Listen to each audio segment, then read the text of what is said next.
Hey there, blue cheese converts. My name is Zeke Freak, and my blood is 37.2% Diet Pepsi by volume. Joining me today are my usual cohorts, Kevin, who tried jacking off with his left hand and just didn't get the hype, and Saradin, who struggles with long division, but only on Wednesdays. And together we're going to overcome the grief of our parents' demise by confronting our fear of an imaginary sky rhino. Welcome to the Baka Gaijin show. Good God. How am I That was an intro. I will tell you that every other day of the week, though, I struggle with division of matrices. So long division on Wednesdays doesn't seem like such a bad fate. Yeah, and you know what? And you know, yeah. Unfortunately, I'm not ambidextrous, so the other hand, it don't quite feel the same. Have you ever tried polynomial long division? It's a nightmare. No, I might have. I don't remember. And then you have to do it with multiple. And then you have to do it with like multiple fucking multiple variable types in your things. I was about to say, it's okay, you can do it, take your time.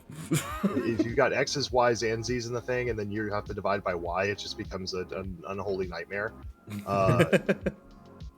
Like, not exactly the easiest equation to put on a coffee mug. It doesn't ring as well as E equals MC squared. Yeah. No. E equals MCI wireless. I had a question on a test once for Calculus 2. And it was an extra credit question because it was actually covering material that we wouldn't cover for a while. But I took a crack at it because I had extra time left on the test. And it was find the derivative of f of x, where f of x equals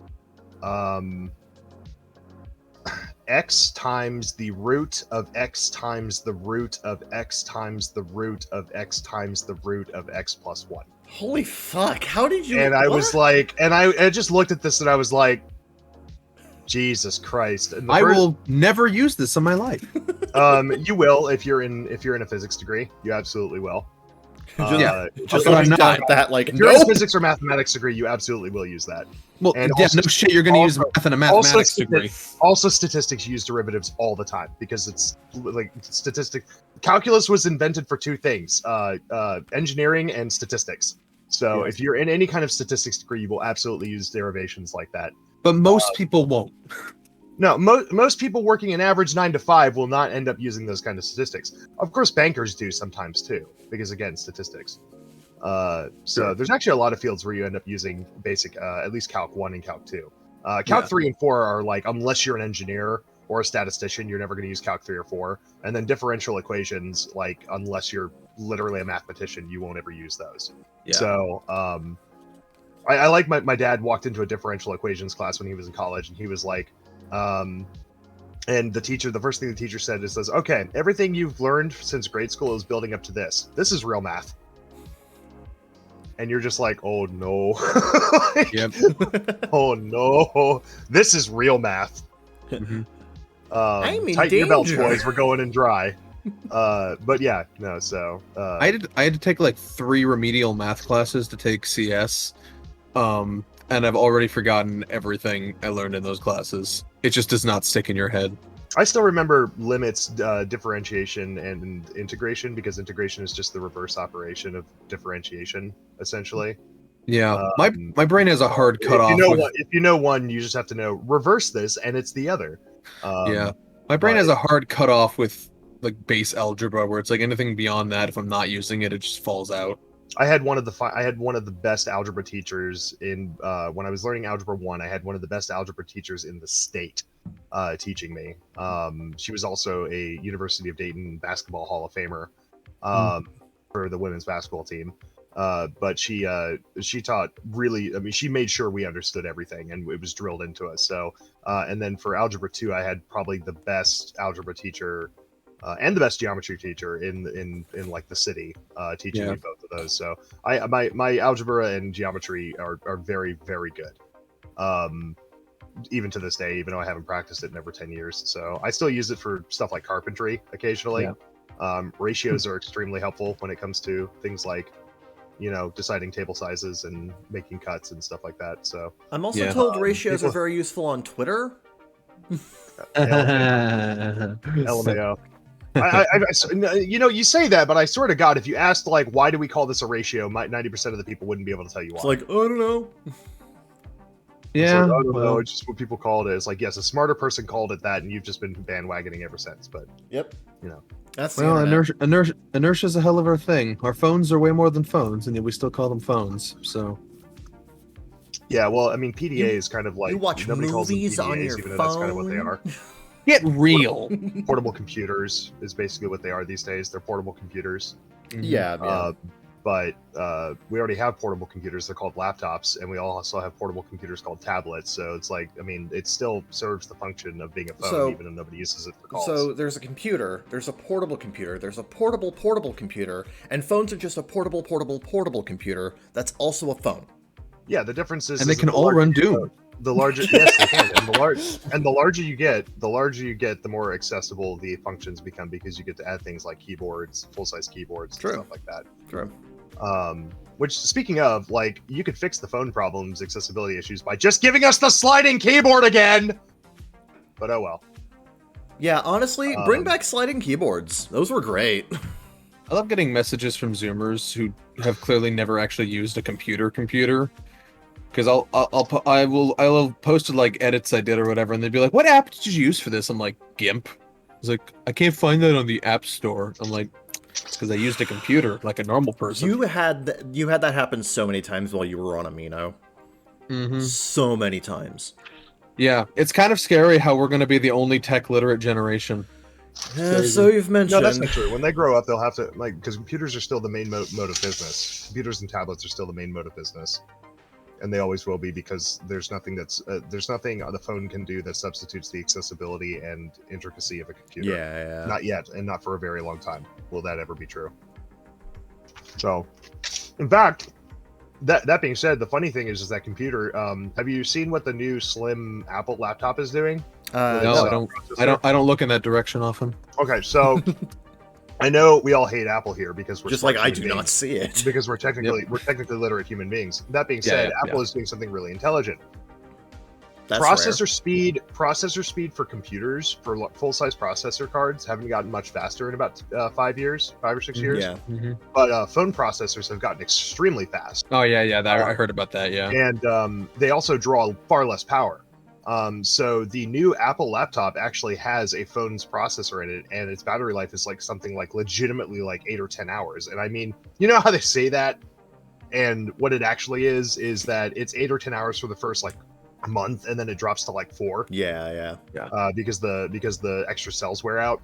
Well, no, this one legitimately has a lasting battery power of like 8 to 10 hours because the processor itself draws so little power. Yeah, my It still has a laptop. full-size HDD, and it still has a full-size everything else, but the central processor unit is actually a phone's processor unit, and it's actually an ingenious design.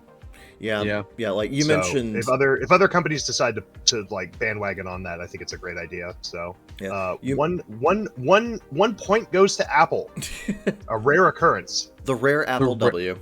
Uh-huh.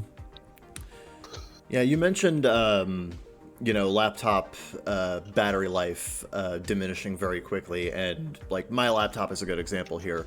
It was advertised as having like 6 to 8 hours of battery on like standard performance mode off of a wall charger, and I did get about 6 to 8 hours on just on silent mode, but lately it's closer like 2, maybe 3. Yeah. And I've only had my laptop for like a year and a half. I just keep it plugged in all the time. As of the first of next year, I will have had this laptop for like 2 years. I don't even know what my battery life is because I just keep it plugged in all the time. Honestly, That's actually not a good thing because it wears down the battery. I'm aware. There If is you're gonna do that, well, if you do yeah, that, what I do is I just disconnect the battery when I have it plugged in on the. I know there's like ways to like cap it so that it's always maintains like 80% charge or whatever. Yeah. I just haven't bothered yet. yeah, and honestly, I use my laptop plugged in 99% of the time anyway, like because it's a gaming I don't go laptop. anywhere. Yeah, that too. And also I don't go anywhere. True. At least know where I'm going to take the thing. Yeah. So like I don't really need to like it's just like I don't really have a lot of use for that. So Yeah. Based and stationary pilled. Yep. Besides, if I want to play video games which happens. Yeah, it's going to murder the battery anyway. Exactly. So, fucking might as well just keep it plugged in at that point. Yeah, makes sense. Based in sense build. Because like even if you put your laptop on battery at like full performance mode, it still does it's still not going to have enough power draw. The biggest issue is that you're not going to have enough power draw. Okay, the second biggest issue is you're not going to have enough power draw to get the frame rate that you want, and two, that's going to run down the battery very fast. Kevin, our viewers are smart viewers. I'm sure they understand how batteries work. True. Possibly. Maybe. I don't know. Let us know in the comments below. Viewers / listeners / however you consume this media. / very, very sexy people. Yep. You guys are absolute goats.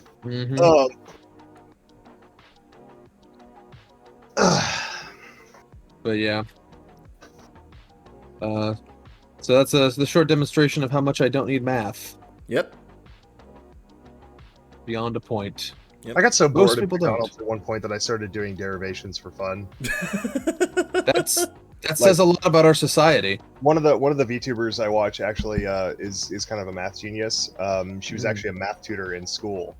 And so a couple of her streams, she's literally gone through things like differential equations. Wait, in a school or while she was in school? While she was in school. No, while she was in school, she was a tutor. So she was one of the top of her class. And Ollie, right? Yeah, I'm talking about Ollie. Yeah. And she actually did a couple of streams where she was... Of the oxen-free variety? No. No, Kodeji Ollie, because she's crazy. But Kodeji Ollie, she the zombie girl, but she yeah, she really enjoys math and she's very good at it. So she did a couple of streams where she taught people basic derivations, basic integration, differential equations and stuff, and then she even gave her people homework. And out of boredom and curiosity, I decided to do her differentiation homework. I still have the piece of paper like on my marker board next to me. That reminds me of the fucking Family Guy clip where the teacher stripper orders Peter and Joe to do homework. and just out of fun and curiosity, she said not to share answers. I posted it to Twitter, and she just replied. She's like, "You did a good job," and I was like, "Yay!" And I wrote at the bottom of the page, I was like, "This was fun, Ollie. Can we do more? I love math." Because I do love math. I love math, Ollie. I love math. I wouldn't say that out loud, Pip. I wouldn't say that out loud. Find d over dx of f of x equals 8 times the root of x. It's really simple once you remember that the root of any variable is also that variable to the 1/2 power. We gotta stop talking about math. Nobody came here for math. I love math. Okay, fine. That's not our target demo, though. Nobody came here for math. Nobody was like, "Oh, an anime podcast. I wonder what they're going to talk about," and then come up for 30 minutes of math. All right, fine. We'll stop talking about math. Yeah. We're getting really close to discovering. We're getting really close, by the way, to discovering the dark matter particle, which is really cool. Oh, that's only math adjacent. I'll allow it. Okay. All right. Cool. That is also science, which is cool. Science is cool. Math, it's a necessary evil. You know, you got to get through the math to get to that sexy, sexy science. Yep, that's how it be. It's God's little prank. Oh, you like science? Too bad. You have to learn math first. Yep. So, Kevin, what have you been up to? Very good question. Well, the new anime season is still ongoing, and I am still checking out... It is true. I'm still checking out the new season. Gundam Witch from Mercury is turning out to be more interesting than I was expecting. Love triangle right off the bat. Damn, bro. Immediately. Yeah. What is this, Legend of Korra? Normally with Gundam we have to build up to the love triangle. Here we have it in episode 3.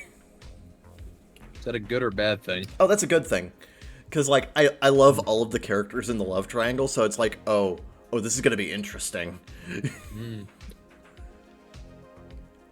What if they go the IBO route again and Gundam just becomes the polygamy franchise? You know what? I'd be fine with that. Yeah. That's fine. Honestly. Based. Yeah. Mario Okada had greater influence on the Gundam franchise than most writers. That would be funny. That would be hilarious. Very funny. God. That'd be very funny. Because, like, the whole thing with Gundam for the longest time was that, like, you know, there was always that, like, acceptance of, the main character's gonna have to choose one of the girls at some point. But then fucking Iron-Blooded Orphan comes around, and the girls are just like, wait, why do we need to pick? Yeah, I love Mario Okada. She's great. Which honestly is the most based thing that happens in IBO. Yep. It's so good. Like if I fell off of IBO pretty early, but like if I do ever want to check it out, like go through the entire thing, that's like the main thing that I'm looking forward to. Is I just seeing want how we everyone. get to I the just point. want everyone to know Kevin just admitted to falling off. Shut up. But, Clip that. I'm not gonna lie, I fell off of Iron-Blooded Orphans too. It had a really good hook in the beginning, but then it went nowhere for so long. It's a slow burn. It's a very, very slow burn. I guess I also fell off it, but I only watched the first episode, so it's not like I committed to watching it. I just checked it out. I watched through the first half of it at least, and the first half was good, and then the second half just kind of had the problem of, all right, we've established everything, and there's nothing new to establish, so now we have to actually tell the story, and the story they told wasn't 100% interesting. Also, I kind of want to watch Iron-Blooded Orphans because it has an amazing line where one of the antagonists is like, "We're not supposed to kill innocent children, but we can kill guilty children, right?" Love it. God, Mario Okada is a very interesting writer, I will say. New episode of Urusei Yatsura came out. I still enjoy it. I'm still having a lot of fun with it. I think it's fucking hilarious. I'm sensing personally. a caveat. I will admit, the pacing can be a little bit breakneck because they're adapting two stories per episode, and some of these stories span like multiple chapters in the manga, so they have to, you know, abridge or cut certain elements from each individual story. So the pacing is I'm starting to understand the pacing issues people had in the first episode because they're starting to show a little bit more in episode 2. But I still love the animation. I think the direction's still really strong. Vocal performances are top notch. Love the music. Like the pacing is really the big like sticking point that's going to be it's going to define whether or not this is going to be seen as a solid interpretation of Urusei Yatsura, or if it's just going to be, well, it exists, but you're better off watching the original. Yeah. Well, I'd love to check that out, but someone won't let me use their High Dive account. It's not my account. Tomato.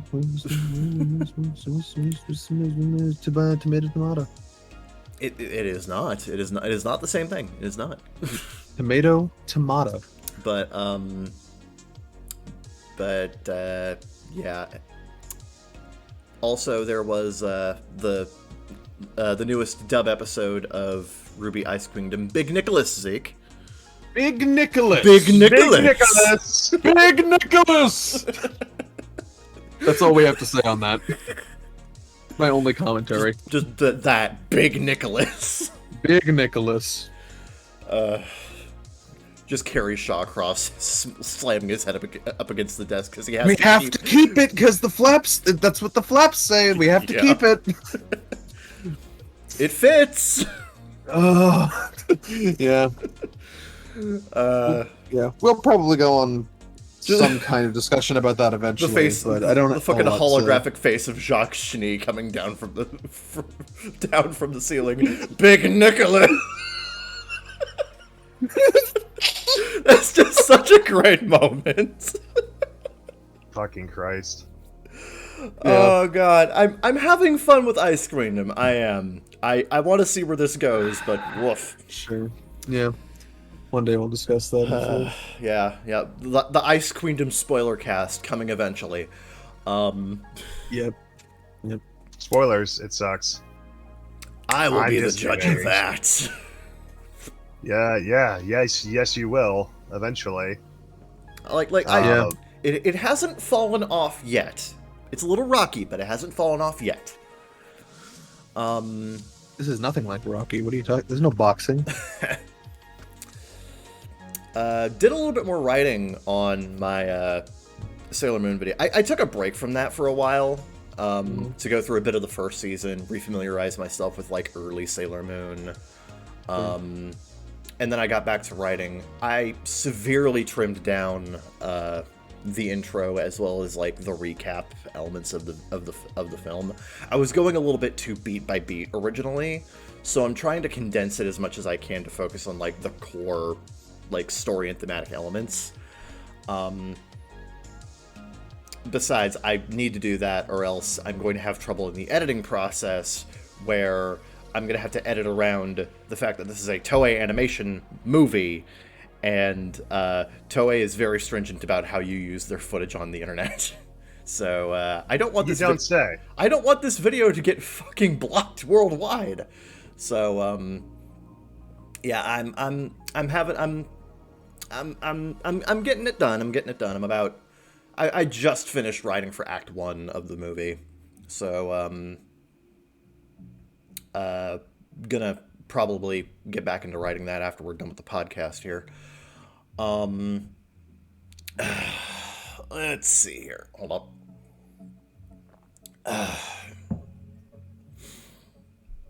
God, there was something I wanted to talk about.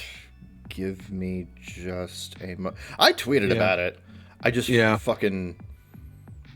Yeah, so I'm watching the same stuff I said I was last time. There's some stuff that I kind of want to check out, but not enough to bother trying to find. It's High Dive exclusive, and I don't have access to High Dive, but I don't want... It's not like Danmachi or Made in Abyss where I cared enough to go out and find them myself. True. These are shows that I'm just casually interested in, but like not enough to actually seek them out. Yeah. So, no, well, I'm a poor High Diveless fool. Yep. In love. In love. Maybe not love. It's more like in vague apathy. Yep. What was your what did you want to talk about? Oh yeah, I'm still watching Chainsaw Man. That's good. Interesting thing about Chainsaw Man is apparently there are some adaptational changes that fans of the manga aren't really big on. Sure. The big ones that I can tell are that they skip most of chapter 2 of the manga. And there are a couple of moments cut out that are kind of important in characterizing Denji. And there's one scene where they actually removed references to him being happy that he has paid time off and a union job. So, which considering... suspicious. Very suspicious. Nappa, you got some explaining to do. Suspicious. Funny thing is, there was this one guy on Twitter who was like, he never actually says those words in the manga, and then he posts like the original Japanese, the original Japanese panel, where if you translate the text, he says that. So this dude is literally just talking out of his fucking ass. I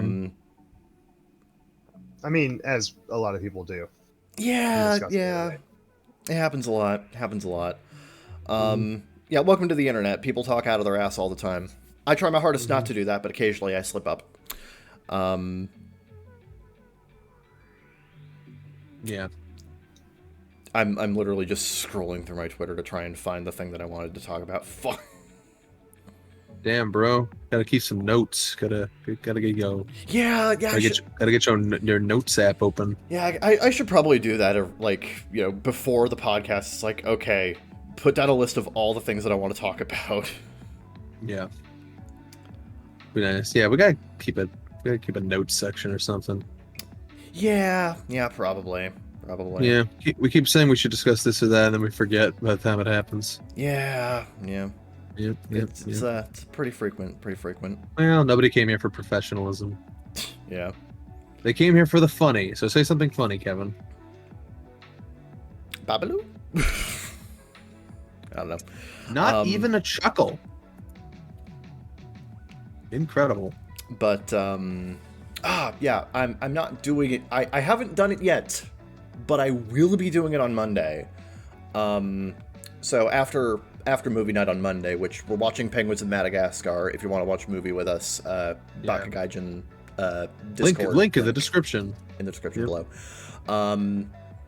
But yeah, after the movie on Monday, which the movie is 90 minutes long, and what I want to do is 2 hours after the start time, so I'm just going to be starting the movie at 7 o'clock sharp, and I am not pausing. So if you need to go to the bathroom during the movie, tough shit. Giving you a heads up on that one. But at 9 p.m. on... Wow, Kevin really did fall off. But at 9 p.m. on Monday is going to be... How discourteous. I know, right? He's a bad host. But yeah, at 9 p.m. on Monday is the Discotheque Day Halloween live stream, which Discotheque does every 3 to 6 months, as they do. And apparently they've got some big announcements to make this time. Not that they ever don't have big announcements to make when they do this stuff, but they do have some big announcements apparently, and I'm excited to see big Nicholas announcements then. I don't think it's big Nicholas announcements, but they're pretty big. But not as big as Big Nicholas. Some of the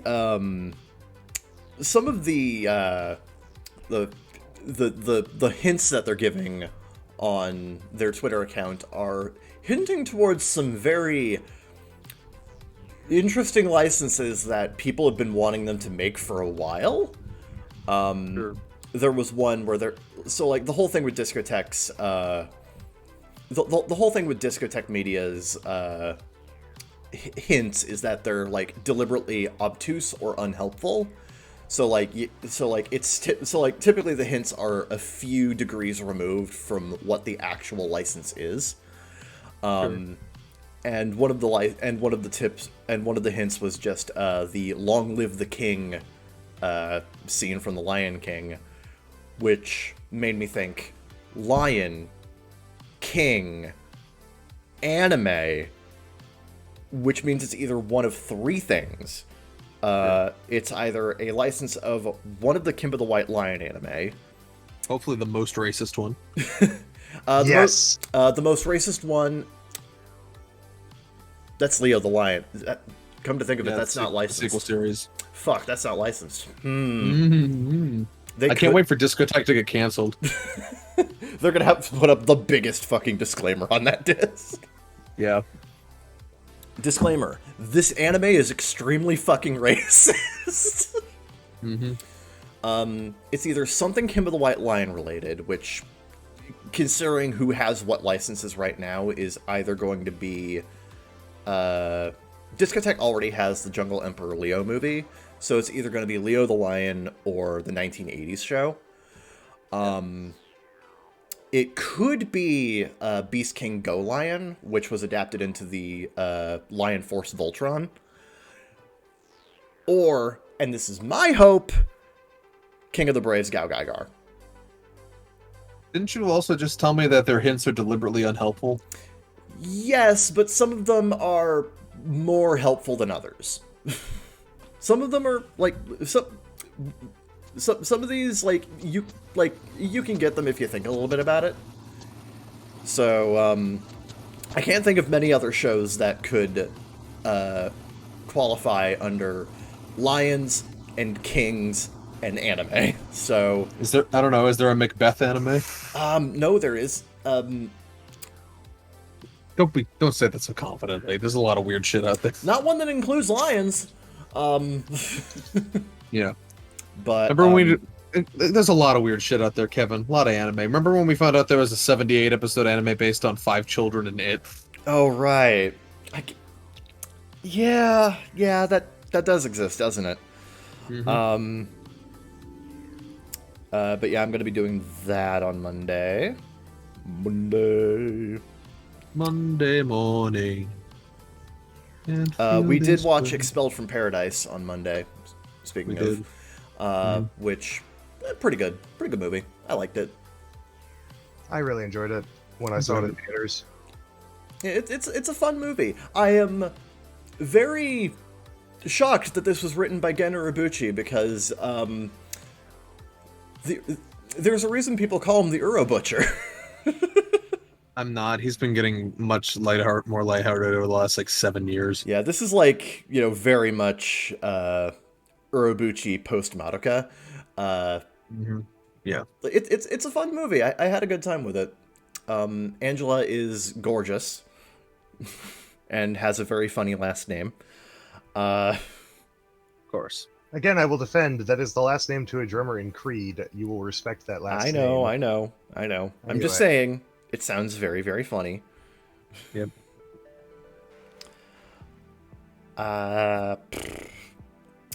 G4 shut down, and I tried to watch the G4 Select stream on Pluto TV shut down, but it ended up going a day longer than I anticipated, and I had already lost a lot of sleep waiting until like 4 in the morning one night to see if it would like actually shut down, and I'm like, you know what, fuck it, if it shuts down tomorrow, then it shuts down. I'm going to bed. Good night.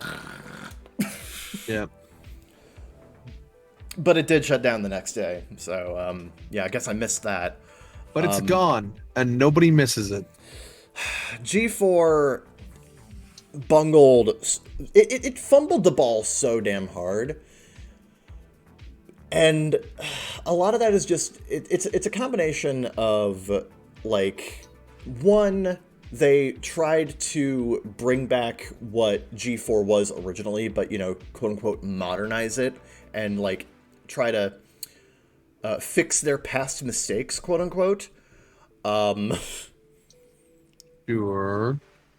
Which resulted in a very weird moment on an episode of, I think, either Attack of the Show or X-Play, where one of the hosts, Frosk, so the intent behind it was to, bring up the fact that, old G4 ages poorly, and, the heavy sexualization of the hosts, like, Morgan Webb and Olivia Munn was, That was a mistake? according to them, like the intent was to try and be like, Be nice. we're trying. Wow. Who has ever succeeded by being less sexy, Kevin? I really want to know. Yeah, so let me finish. Like, the intent behind it was to try and be like, this stuff is not what we're trying to do now. We're trying to be a little bit more progressive. We're trying to be a little bit more, accepting of various, How'd that work out for them?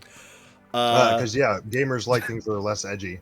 Yeah. Frosk decided to basically just throw the entire audience under the bus by being like, Morgan Webb and Olivia Munn didn't exist to be eye candy for you. Like, she just got very angry and just very, like, dismissive of, like, just the entirety of, like, old G4 and, like, the audience that grew up with it. Which, Kevin, it's amazing, but I can find someone hot and also respect them as a person at the same time. Yeah, it's crazy. Yeah. How that works. Like, I enjoyed Morgan Webb because she was a good fucking host.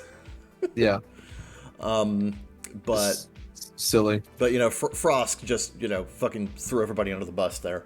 Yeah. But there were bigger mistakes, like being on television. Yeah. In current year. Being on television, and more damningly, not maximizing the internet the way that they should have, because the whole thing about G4 is that it's supposed to be a modern, hip, tech focused channel, but they didn't utilize tech effectively to boost their audience. They kind of sort of did. They occasionally did Twitch live streams. They occasionally put stuff up on their YouTube channels, which they Super limited. They apparently had multiple YouTube channels. First I knew about this was a week ago. Yeah, I knew. Or at least I saw the one. Yeah. Yeah, and they licensed YouTube shows to put on their TV with more censorship. Weirdly. Yeah, great. Just what everyone wanted. Yes, this is God, I wish I could. I wish I could watch fucking cut up, censored, edited versions of Scott the Woz on television with commercials. Scott the Woz, Viva La Dirt League, and New Smosh. I don't get it. I don't get it either. I really don't. The only stuff that, like, was actually worth a shit on the network was their imported programming. Ninja Warrior, Unbeatable Banzuke, and Which they also flubbed. And Takeshi's Castle Indonesia. Yeah, so they flubbed Ninja Warrior incredibly fucking hard, because when they came back, they made a big deal about, we got the original Ninja Warrior, we got the Japanese episodes, we got the series, we're gonna rerun all the old episodes, and we're gonna start broadcasting the more recent tournaments from Tournament 30 onward, and they never did. Even though there are commercials that have footage from the more recent tournaments for G4. So I was going to ask if they were lying about that, but I guess that they used it in commercials. yeah, they used new footage from the more recent tournaments in commercials, but never actually released the episodes. So it's just gone into the ether again. Fuck me, I guess, because like the entire reason I got back into Ninja Warrior recently was because I was waiting for G4 to release the new damn episodes, but now they're gone and they never did. So fuck me. Well, that's just the story of your life. Ain't it though? Mm-hmm. Oh, yeah, 100%. Ugh. But yeah, no, that said, it did lead me to actually watching the original Japanese versions, so, that is something. What's going on, Mike? Nothing, I'm playing Elden Ring in the background, and I died okay. to something stupid. Dude, I could be gaming. Yep. So that was shitty. That was shitty and stupid of them. Yeah, and what else do we expect? Who else but G4? Ba-da-ba-ba-da-ba. The whole endeavor is just a pathetic blip in history now. It is. It didn't even last for a full year. It literally ended 1 month shy of its 1-year anniversary. Yep. I think Toonami is a great example of how you bring back something from the Halcyon days. Oh, fuck yeah. The Toonami revival. Because when the important distinction is that when Toonami came back, they made sure to make partnerships with a bunch of companies that were doing dubs and stuff. Yeah. To make sure that they were getting stuff when it came out fresh, not recycling old stuff that people have already seen with commercials.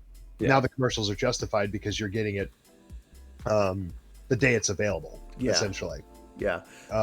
And they're also not only they did the joke thing where they showed a bunch of shows from the 90s, but they also recognize that isn't what anime fans really want to see on a large basis these days. They don't want to go back and watch stuff that their dad watched. They want to watch the newer stuff. Yeah, so when they came back originally, they updated their programming. When they came back originally, they had a very limited budget, but they used that to their advantage to license lesser known shows that could have used a wider audience, which resulted in Dead Man Wonderland being a massive hit for them.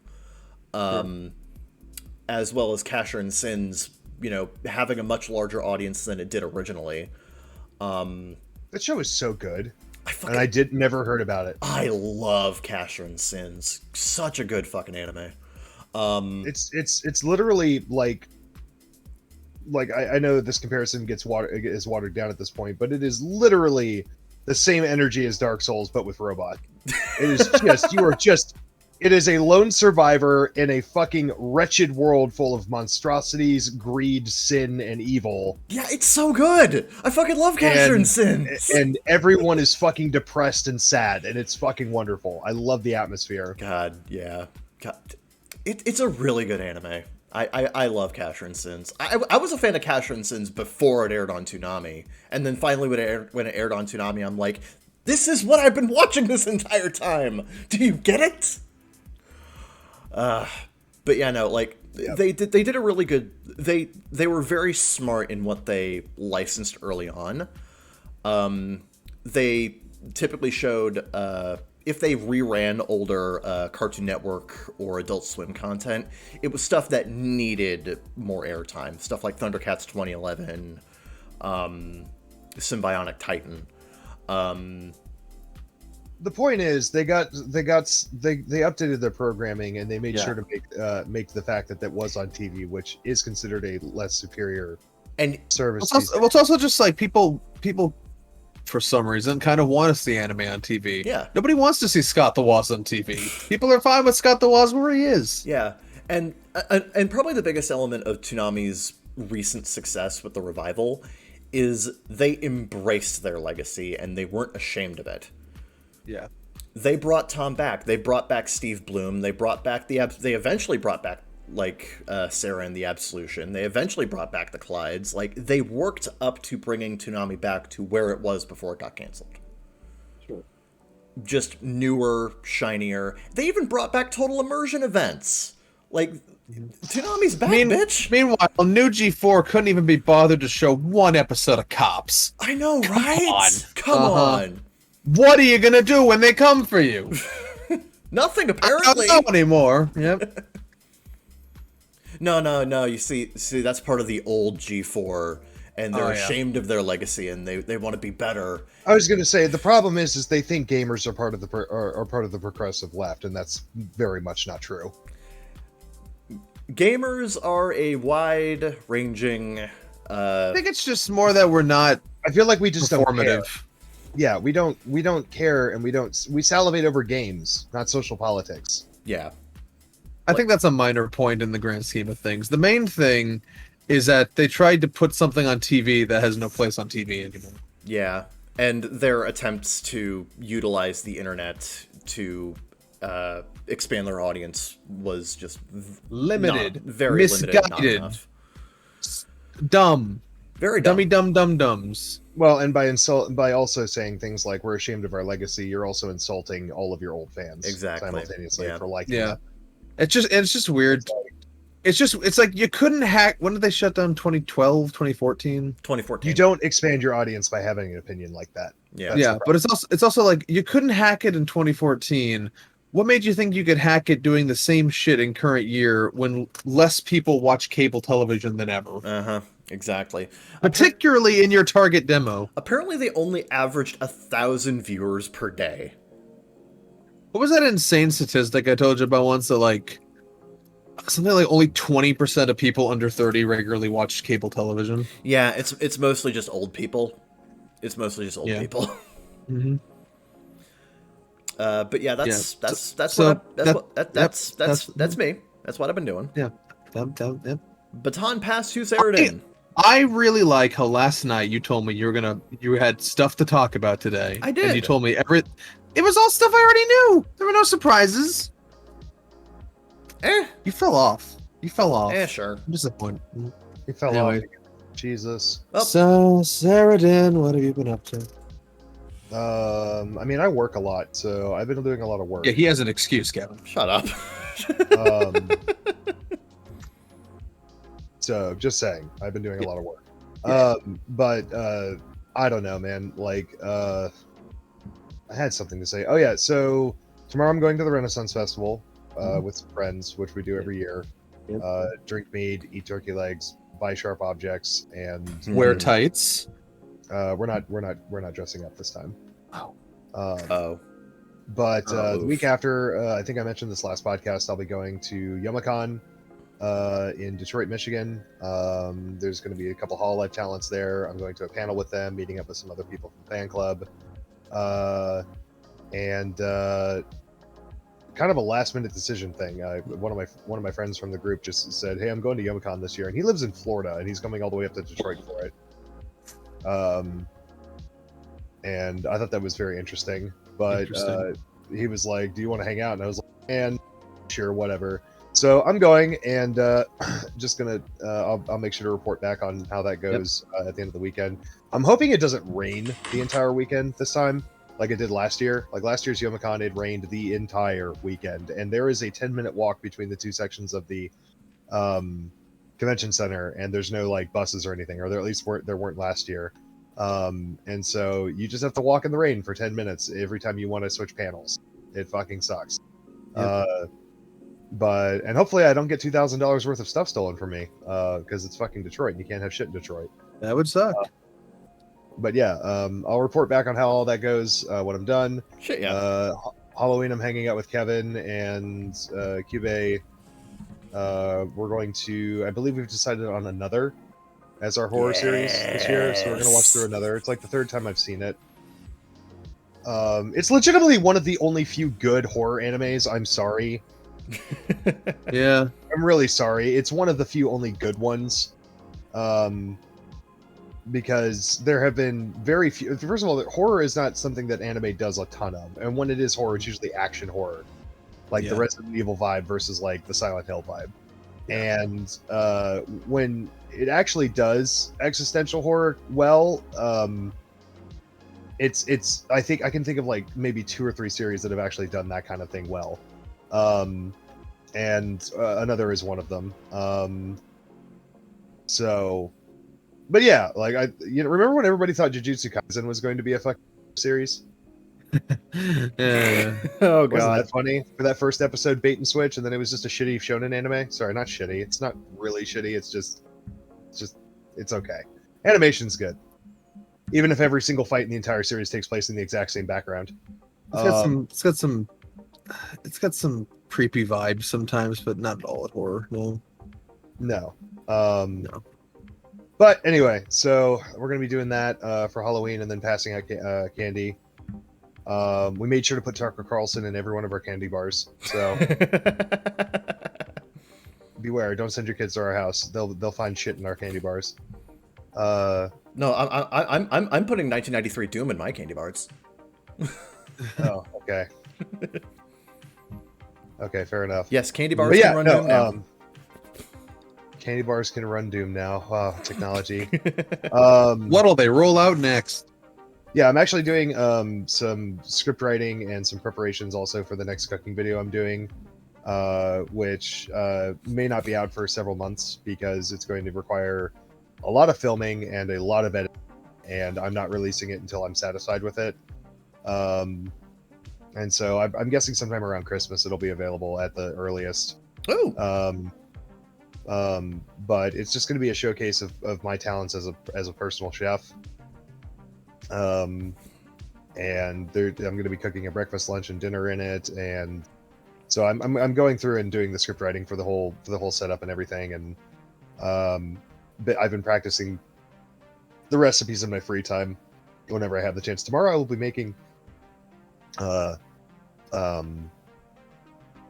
miniature waffles, a 2-stack of miniature waffles with whipped cream, nutmeg, and a blackberry reduction with blackberry garnish. So that's going to be Nice. the breakfast meal. But Interesting. anyway, yeah. I've also decided to go back to culinary school. I don't know if I mentioned that last time. I think you did. Yeah. It's starting in January. So I got to start contacting the college this weekend about that shit. But yeah, other than work and watching my favorite VTuber, there hasn't been a whole lot I've been doing. Haven't really done a whole lot of game completion. I downloaded the Hot Wheels expansion for fucking Forza Horizon 5. Oh yeah. And I mean, it's by far the best Hot Wheels game that exists, even though it's just an expansion pack. Hands down, the best Hot Wheels game that exists. And it's been a lot of fun just to pour myself into that again. But yeah, and then sometime in November, I'll be getting my arms certification for my job, which means I can carry a gun and earn $4 more an hour for doing basically the exact same job I've done. But with a gun. But I get to carry a gun and scare a gun. So yeah, it'll be fun. But that's pretty My much wage, and then the gun gets $4 an hour. When I started this But job, yeah. I had to give my boss $100 an hour. oh my god. When I started KFP, I had to give my boss my salary every single week. Now it's been 6 years, and I still have to give my boss my salary every single week. Viva la Kiara, Viva la KFP. Of course, This has my gone boss- from cult to just straight up abusive relationship. I know. I love being abused by her. Mhm. Anyway, We know. We know. I find it very funny. I know. I find it hilarious too. Mhm. But anyway, so yeah. If there's anything better than human suffering, it's people that are in denial about it. I'm not in denial. I fully acknowledge my human suffering. I just embrace it. That's probably a better way to word that. No, it's honestly great. So yeah, next 2 weeks. That also means the Yumicon thing also means I will not be here next week for the podcast. Yeah. I will be far too busy going to panels and running around Detroit. Yep. But I will report back next week on how all that stuff goes. And then also in November. Next week, 2 weeks from now. Yeah, next week. And then the next week after that is what I was trying to say. Right. And when I, as soon as that week's over, also, I think we're going to start filming the next weekend. It's probably going to take 2 to 3 filming sessions to get everything done. Yeah. And then it'll be off to the editor, and I'm going to be a prickly hard ass about how all the editing works. But yeah. All right. Anyway, that's really all I've been up to. Not a whole lot for me. Sorry, guys. All right. That's fine. Well, as for me, I finished book 2 of the Mistborn trilogy, The Will of Ascension. Nice. It's pretty good. And now I've moved on to. I'm taking a break from books to read something a little bit different. I started Summer Pockets Reflection Blue last week. Because some absolute chat out there decided to mod the Switch version to port the Elka translation fan patch over to it. Yeah. So that's pretty cool. So I've been playing Summer Pockets on Switch. I'm having fun with that. I figured I made a big deal about it being the year of Key like 8 months ago, so I got to do something Key related. It's the belated year of Key. It'll be the autumn of Key at least. The season of Key. Yeah, so I've been reading that or playing that, depending on your definition. Scholars have been arguing this for centuries. It's one of those questions with no answer. Schrodinger's activity. I really like it. I have one potentially derisive thought about it, but I'm not sure if it holds water. I need to get further in before I have a real solid opinion on that. There's one thing about the structure that's kind of got me like, interesting that they would do that. But yeah, the patch is great though. The fan translation is great, and also the mod for if you have a hacked Switch, the mod is seamless. The game is technically Sakai Project released the original version, and technically they've licensed Reflection Blue, but it's also Sakai Project, so yeah. Who knows when that'll come out? So Elka did it first. Sakai Project. It'll be out eventually. Yeah, I'm not even sure what they're doing with that. If it's going to be a like a separate release, or if they're just doing it as like DLC for the version they already put out. Not sure. It was bad timing because they finished the base game as soon as Key announced, like right as Key announced Reflection Blue. Yeah. So that was just shitty timing on their part. But it's Sakai Project, so like of course it's shitty timing. It's they're 90% shitty timing by volume. It's their whole thing. It's just what they do. Yeah. So I'm it's just playing. How Sakai Project do. Yeah, I might have. I'll have more thoughts on Summer Pockets when I get further into it. But for now, I'm having fun with that. I played a little bit more Cyberpunk. Gradually making my way through that. I've been playing a lot of Overwatch 2 as usual.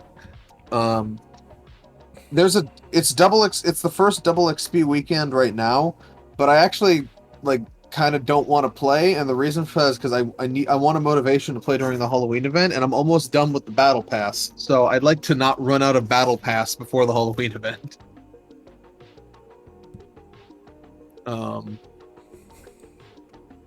My boy Bastion's coming back for the Halloween event. Your boy. Yep. I just find it's just an interesting problem. I'm everyone's like, oh, it's so impossible to clear, and I'm just like, I'm almost out of battle pass. Because I'm tier 61 or 62 it's like, what, out of these 80. people play one match a day? What the fuck? Yeah, it's crazy. It's like, yeah, if you only play 20 minutes a day, then yeah, it's gonna take forever for you to finish the damn battle pass. Even then, I think it would still be doable. You just have to keep on it. Yeah. To be fair, you guys spend more time playing games than just about anyone else I know, so true. It's not a fair thing. I don't think it's a fair thing to say, oh, well, how are you guys not finishing the battle pass? Because other people have Well, no, okay, yeah, but you have to understand, there's 45 days left, Yeah. in this season. Like, I think it's entirely reasonable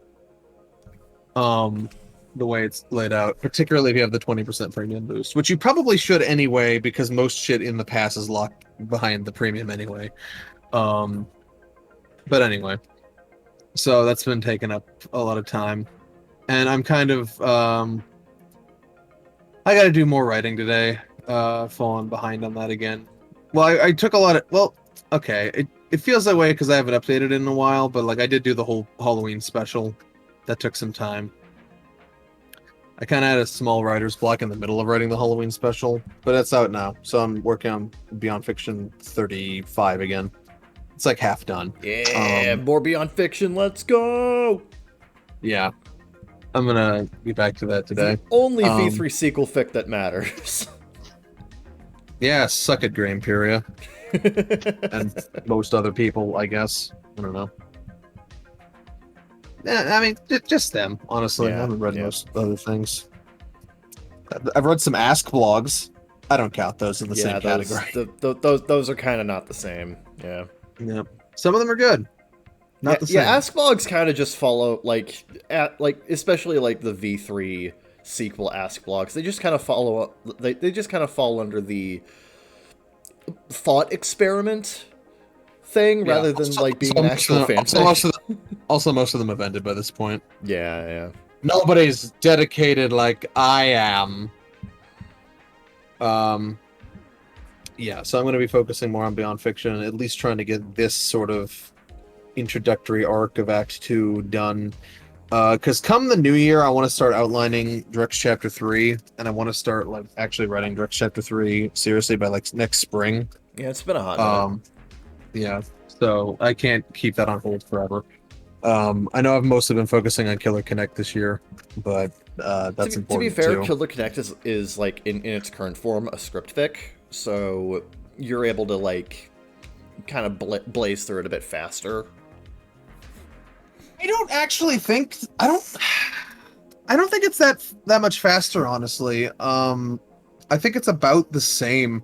I think that's largely because when you mostly have dialogue to work with, I've actually been bemused by how much further plot progression I can get in a Killer Connect entry than I can in a normal prose chapter, despite the fact that it's technically slightly less. I have a 3,000 word minimum for that, and not a 4,000. Yeah, like I do the prose chapters, but yet the plot tends to progress faster in those, and that's because it's mostly dialogue. Right. So it's more economical, I suppose, but the actual writing of it I don't think it's any faster. I thought it was going to be faster. It's about the same, honestly.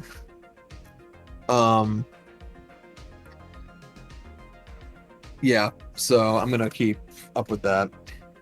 More to come. And that's is something coming out soon? Oh, I watched the first of the 3 season 3 Owl House specials. How is it? It was good. It was all right. You can definitely see the bones of what probably they wanted to be 6 episodes at one point, but it works well enough. Okay. It's not on Disney Plus, but Disney did put it on YouTube. Yeah, it is on YouTube. I was recommended it the other day, and I'm like, oh shit. Wow, okay. Yeah. You finished season 2, didn't you? No, not yet. I'm probably gonna do that tomorrow. Yeah. All right. I'm just gonna blow through everything tomorrow. Yeah. Makes sense. Yeah, it was good though. Yeah. I really like how Disney was like, "Oh shit, people like this, huh?" Yeah. Well, So too late for that. Yeah. Apparently, they didn't count the constant trending on Twitter and the high volume of retweets on Twitter as counting towards its actual popularity. But then when it came out on YouTube and got a fuck billion views, they're like, "Oh shit, it actually is popular."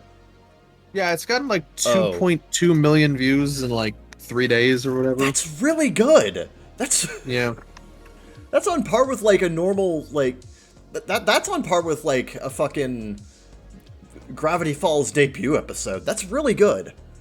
Yeah.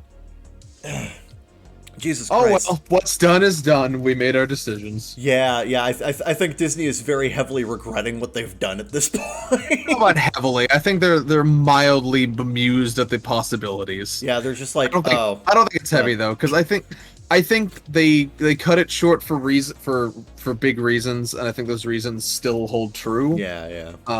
It's just interesting to see them go, huh? Look at that. People give a shit. Whoops. Yeah. I think they probably would have still made the same decision they did. Right, yeah. But yeah. But whatever. What's done is done. Yeah, honestly, But it was good. Honestly, I've been waiting until, from what I understand, season 2 ended on a bitch of a cliffhanger. So, or at the very least, a very emotional note. So, I've been waiting until the first special of season 3 releases, so I can just like go through everything all at once. Sure. Yeah. Go ahead. Yeah. So I'm going Makes to do that. sense. So that's definitely my plan tomorrow afternoon. That's just going to be my afternoon, Owl House. Yeah. Okay, then. But Makes sense. It does. yeah. Yeah. Yep. Well, that's about all I've been doing. Neat. So, yep. So again, we're gonna break and go to the Reddit dive. All right. See you in the next segment. I had more to say, but let's go to the Reddit. Oh, do you? No, I wish I had more to say. Oh, okay. But Nope. kind of an But he uneventful week. I'm Yep. just slogging along. Yep. We'll see you in the next segment.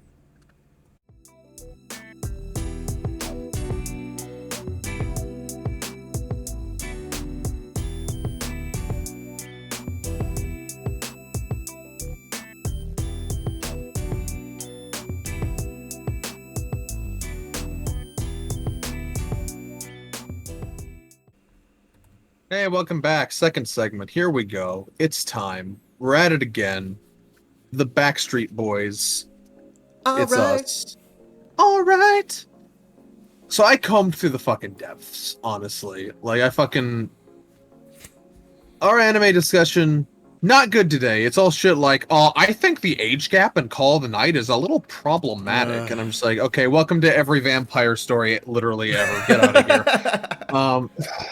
But I found some stuff, I guess. Have you read Dracula? I love anime drama. I love anime drama. Yeah. But I found some potentially interesting threads, I suppose. After digging and digging and digging. And waiting and waiting and waiting. I didn't wait. I dug. I was Okay. very proactive exercise. Okay. It was actually, yeah. I don't wait for Reddit posts to come to me. I seek them out. Yeah.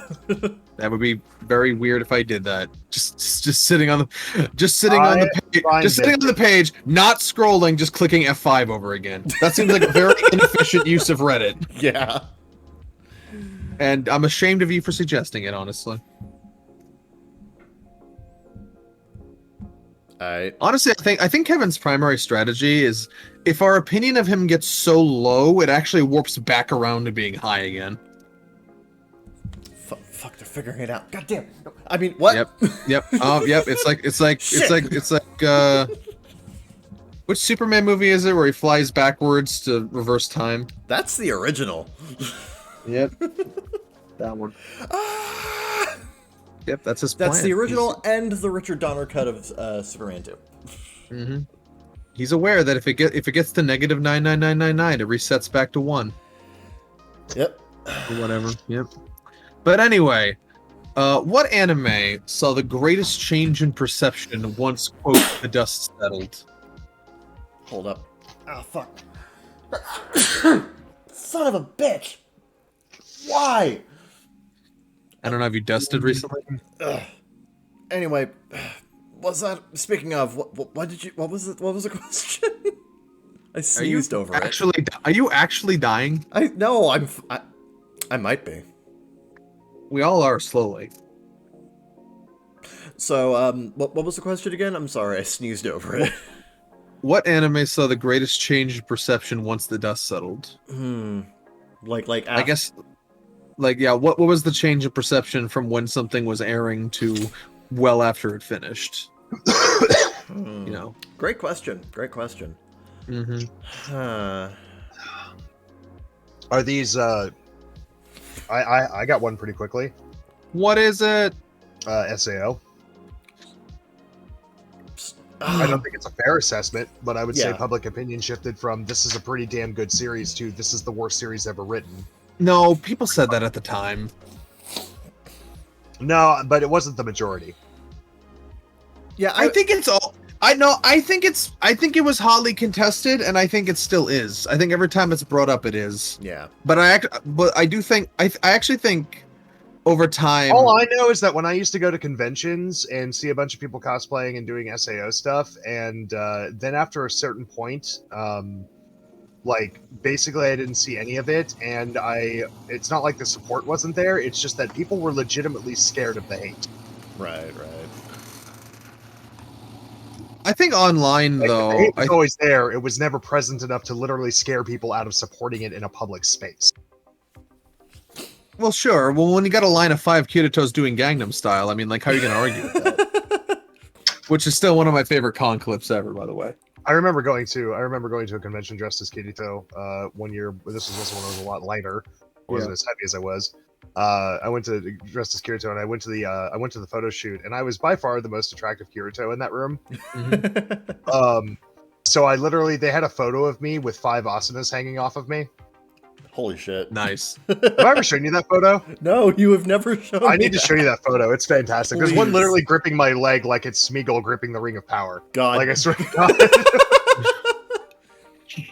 It's fucking great. Anyway, but yeah, like that shit used to be fun and entertaining, and then the next year it was like, oh, no one's allowed to like the series anymore because the hate is so real.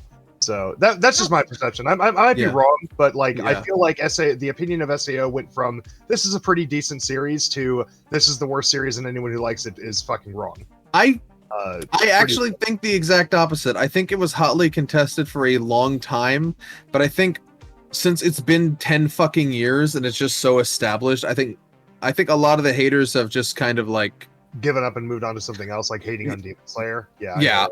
Or they either gave up, or they've turned around just like, well, I mean, like it's so established, like it's whatever. It is what it is. You know, it ain't changing on my account. So, you know, I actually I think that generally happens when something's just been around long enough for people to just go, it is what it is. So let's find some series that actually meet the criteria then. Yeah. Okay. Yeah. My opinion was probably incorrect. This is more for the manga than it is for the anime, though I guess the anime does also qualify, but Promised Neverland. Yeah. Oh yeah, absolutely.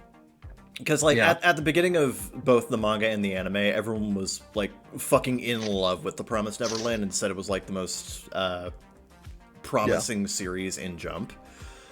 But then as the story went on and as the series went forward, you know, people started noticing more issues, like the plot started to meander, and there were just a lot of like very bizarre and hotly contested writing decisions. And by the end of everything, the manga is considered to be like coherent but messy, and the anime is considered a dumpster fire. So yeah. Promised Neverland is really interesting because it's only the few series I could think of where it gets gradually worse as it goes. Like it starts, every subsequent arc is like a point lower. It's like it starts as a 9, and then it's an 8, and it's a 7, and then it's like a 6.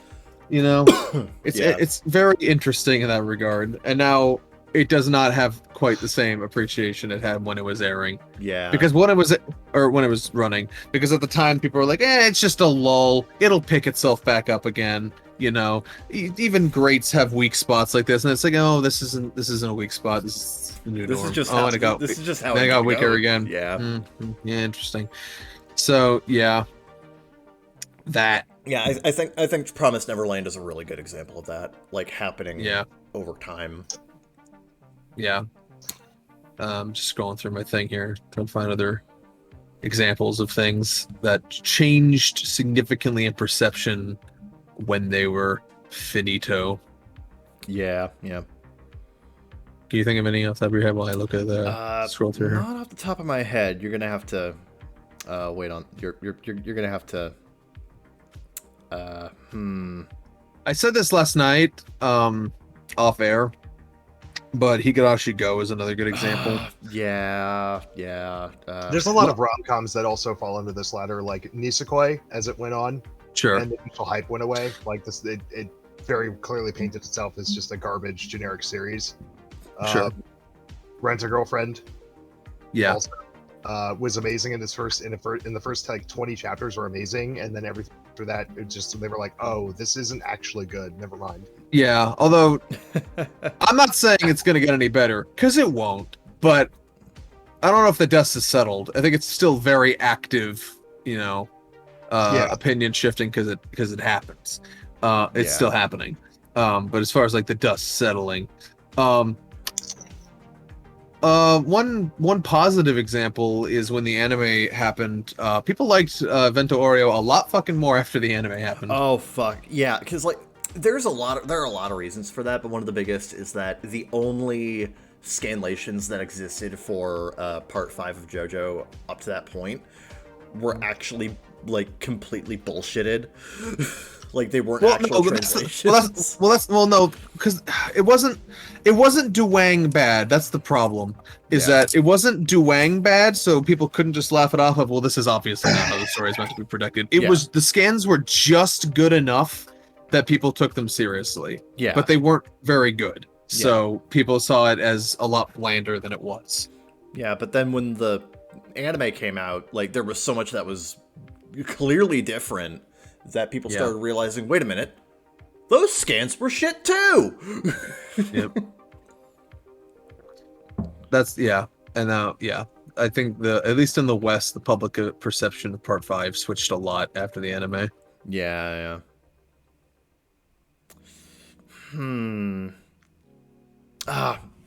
Another. This is one that is like just like a personal fandom I'm a part of, but Digimon Adventure Tri is another one, because like when Tri started, They tried. when Tri started, it was fairly promising, and the first few movies were actually very well received. There were some issues people have with the quality of the animation. The animation quality was definitely a little shaky. But then movie 4 came out, and people were very mixed on that. Movie 5 came out, and people really didn't like movie 5. And then by the time movie 6 came out and the whole thing was over, people were like, wow, that was a clusterfuck. So, like, that's another one where it's just, like, it just kept progressively getting worse and worse, because it was clear that, like, the writers didn't quite know what they wanted to do. Or at least what their ideas were didn't exactly jive with what the fandom wanted out of a sequel to Digimon 02. And I suppose in terms of like Toei Animation revivals, Sailor Moon Crystal falls under that umbrella as well, because season 1 was... Did the dust settle? Is it over? It's going to be over as of next year, because they're going to be adapting the final arc of the manga as a 2-part movie. Season 1, or at what Toei considers seasons 1 and 2 at this point, as it aired, it was very poorly received. And a lot of that was down to the fact that it was 2014 Toei, and the animation production suffered so much. Episode 3 of the original broadcast of that show was one of the worst looking episodes of anime that's ever been produced, and I am not exaggerating. But like later on, when the show came to Hulu, they started using the Blu-ray footage, particularly for the English dub. And since the Blu-ray footage, like, corrects most of the animation, people started, accepting that, it was a better show than they were, first exposed to, because the production was so bad. It's still not, like, seasons 1 and 2 still aren't, the ideal way to experience the original manga story, go back to the original manga for that. But it was better than what a lot of people gave it credit for initially. Season 3 is where things actually started to turn around very significantly, because it got a new character designer and a new director. And one of the biggest issues people had with seasons 1 and 2 was all the transformations were done with CG. And that combined with the animation designs trying to be as close to Naoko Takeuchi's manga art as much as possible meant that it looked very stiff, and the Sailor Senshi ended up being very gangly looking, and it just kind of like, it looked a little bit too off for most people's liking. Season 3 tried to streamline the art a little bit more, make it a little bit more modern. There are some people who complain it's quote unquote too moe, but like it's fucking Sailor Moon. But let's be real, Sailor Moon's always been kind of moe, so it's not that different. Sailor Moon's always been like fucking pink and cutesy. Fuck off. Sure. But season 3 came out, and there was a big push to do as much in traditional 2D animation as possible. And people really liked season 3. There were still a couple issues people had, but generally speaking, people agreed it was a much closer adaptation of the manga, the animation was way better, the production was a lot more solid. Season 3 is generally really well liked, and it helps that it adapts one of the most well-liked arcs of the original manga. And then the Sailor Moon Eternal movies came out, which adapted the 4th arc. And the Sailor Moon Eternal movies had the big benefit of having the original 90s anime character designer on board. So it ended up looking like a pretty interesting mix between season 3 of Crystal and the 90s anime. And it looks really, really good as a result. So, like, over time, Crystal has just gotten better, and people generally agree it's a good adaptation of Sailor Moon. It just started off a little rocky. Yeah. And as long as you're watching the Blu-ray footage of seasons 1 and 2, it's fine. It's perfectly fine. I've said it so many times, but I guess with the question, it bears repeating. This is an arc-specific example, but once again, I have to bring up Chimera Ant arc again, because people didn't, when it was running, it was. And I don't blame people for this. Oh yeah, because they saw it in sketchy, weird, piecemeal chunks, and years apart. They forgot what the fuck was happening. They didn't have the framework for the greater context of everything. But then once the people were able to read the whole thing, or they saw the anime, it all kind of became comprehensive in their minds. It's like, oh, that's what he was. Yeah, okay. Yeah. That's pretty Kino, actually. Yeah, one of the biggest issues with Chimera Ant is that it's an incredibly dense and wordy arc.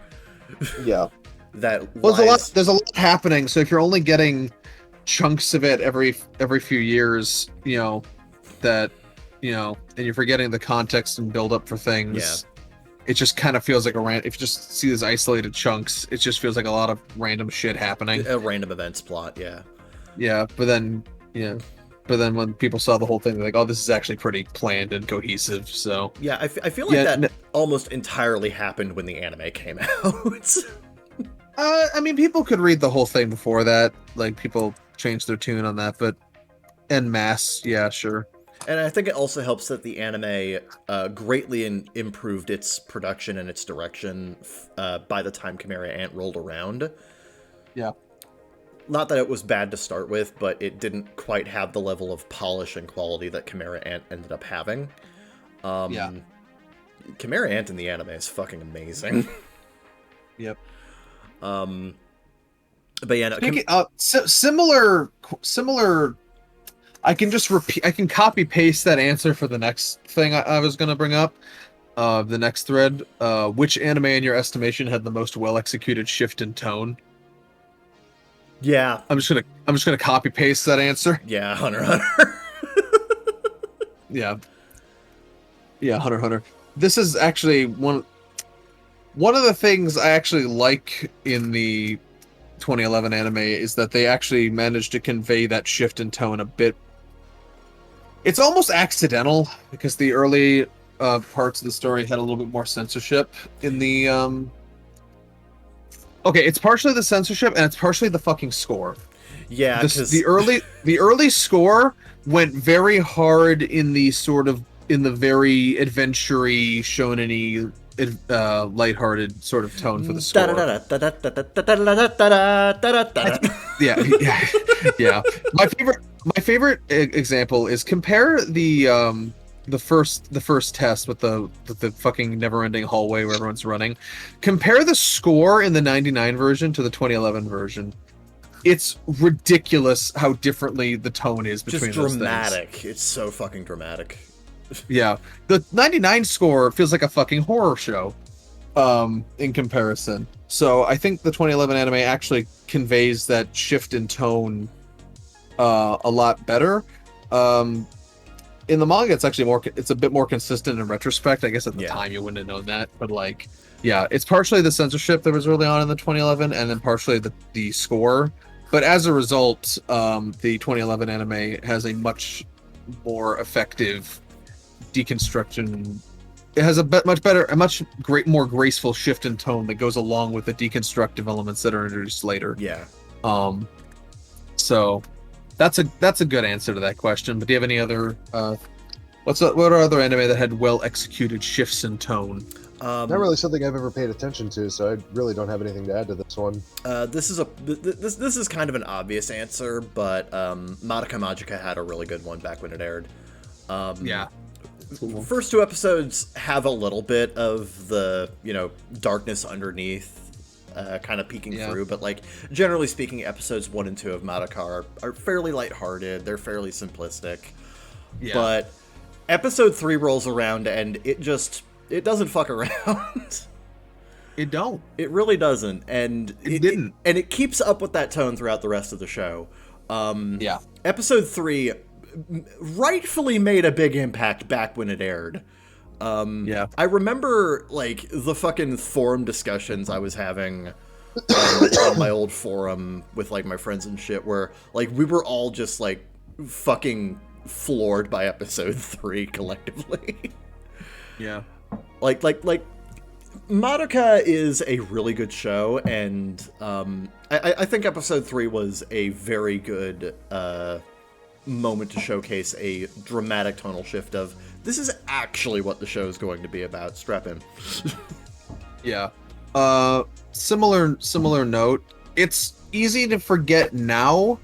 Episode 37 of Yu-Gi-Oh! Arc 5 is a very effective tonal shift. That is a immediate descent into something much darker and more deconstructory than you had been led to. The first like 36 episodes of Arc 5 have like little seeds and plantings of like intrigue and stuff, but it's generally pretty lighthearted and clown affair. Very SOL, very early. It's even lighter than like early Zexal, I would say. But then once 37 happens, the rest of the show is a harsh, deconstructing interdimensional war. And it's great. Season 5 was what? Was that the bikers? No, that was 5Ds, which was series 3. Yeah. Yeah, Arc 5. Same director, though. Yeah, Katsumi Ono. Have the right Katsumi? Is it Katsumi? I might have that wrong. There's a lot of Onos in the world. I get them mixed up sometimes. I think it's Katsumi Ono. Yeah, same director as 5Ds though. But yeah, the tone shifted to something way more dramatic with episode 37, and then it only continued from there. Another good example. I know I bring this up all the time, and some people might disagree with me about how well executed it is. I don't care. Their opinions are wrong. Shakugan no Shana Final. Season 3 is really good. It's a good tone shift. I like it. And the episode where everything goes down and like episode 4, of season 3. It's one of the best. One of the best fucking episodes of anything ever. It's so good. Yep. I don't count things where it's part of the premise. Like some people might point to like the first episodes of like ReZero or Shield Hero. I'm like, no, that's part of the premise. Like, that doesn't count.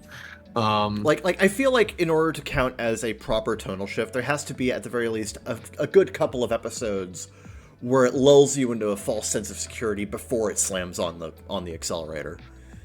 Mm-hmm. Which is why I brought up Madoka, because it had those first 2 episodes to kind of, get you to think that it was a different kind of show, but it like had indications of how dark it might have gotten but then episode 3 just cuts all pretense. It's a shock, but it makes sense.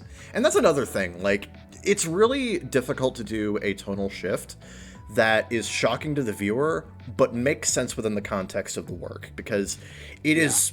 There are so many examples of shows that try to do a tonal shift, but just fumble the ball so badly. You really need to be very.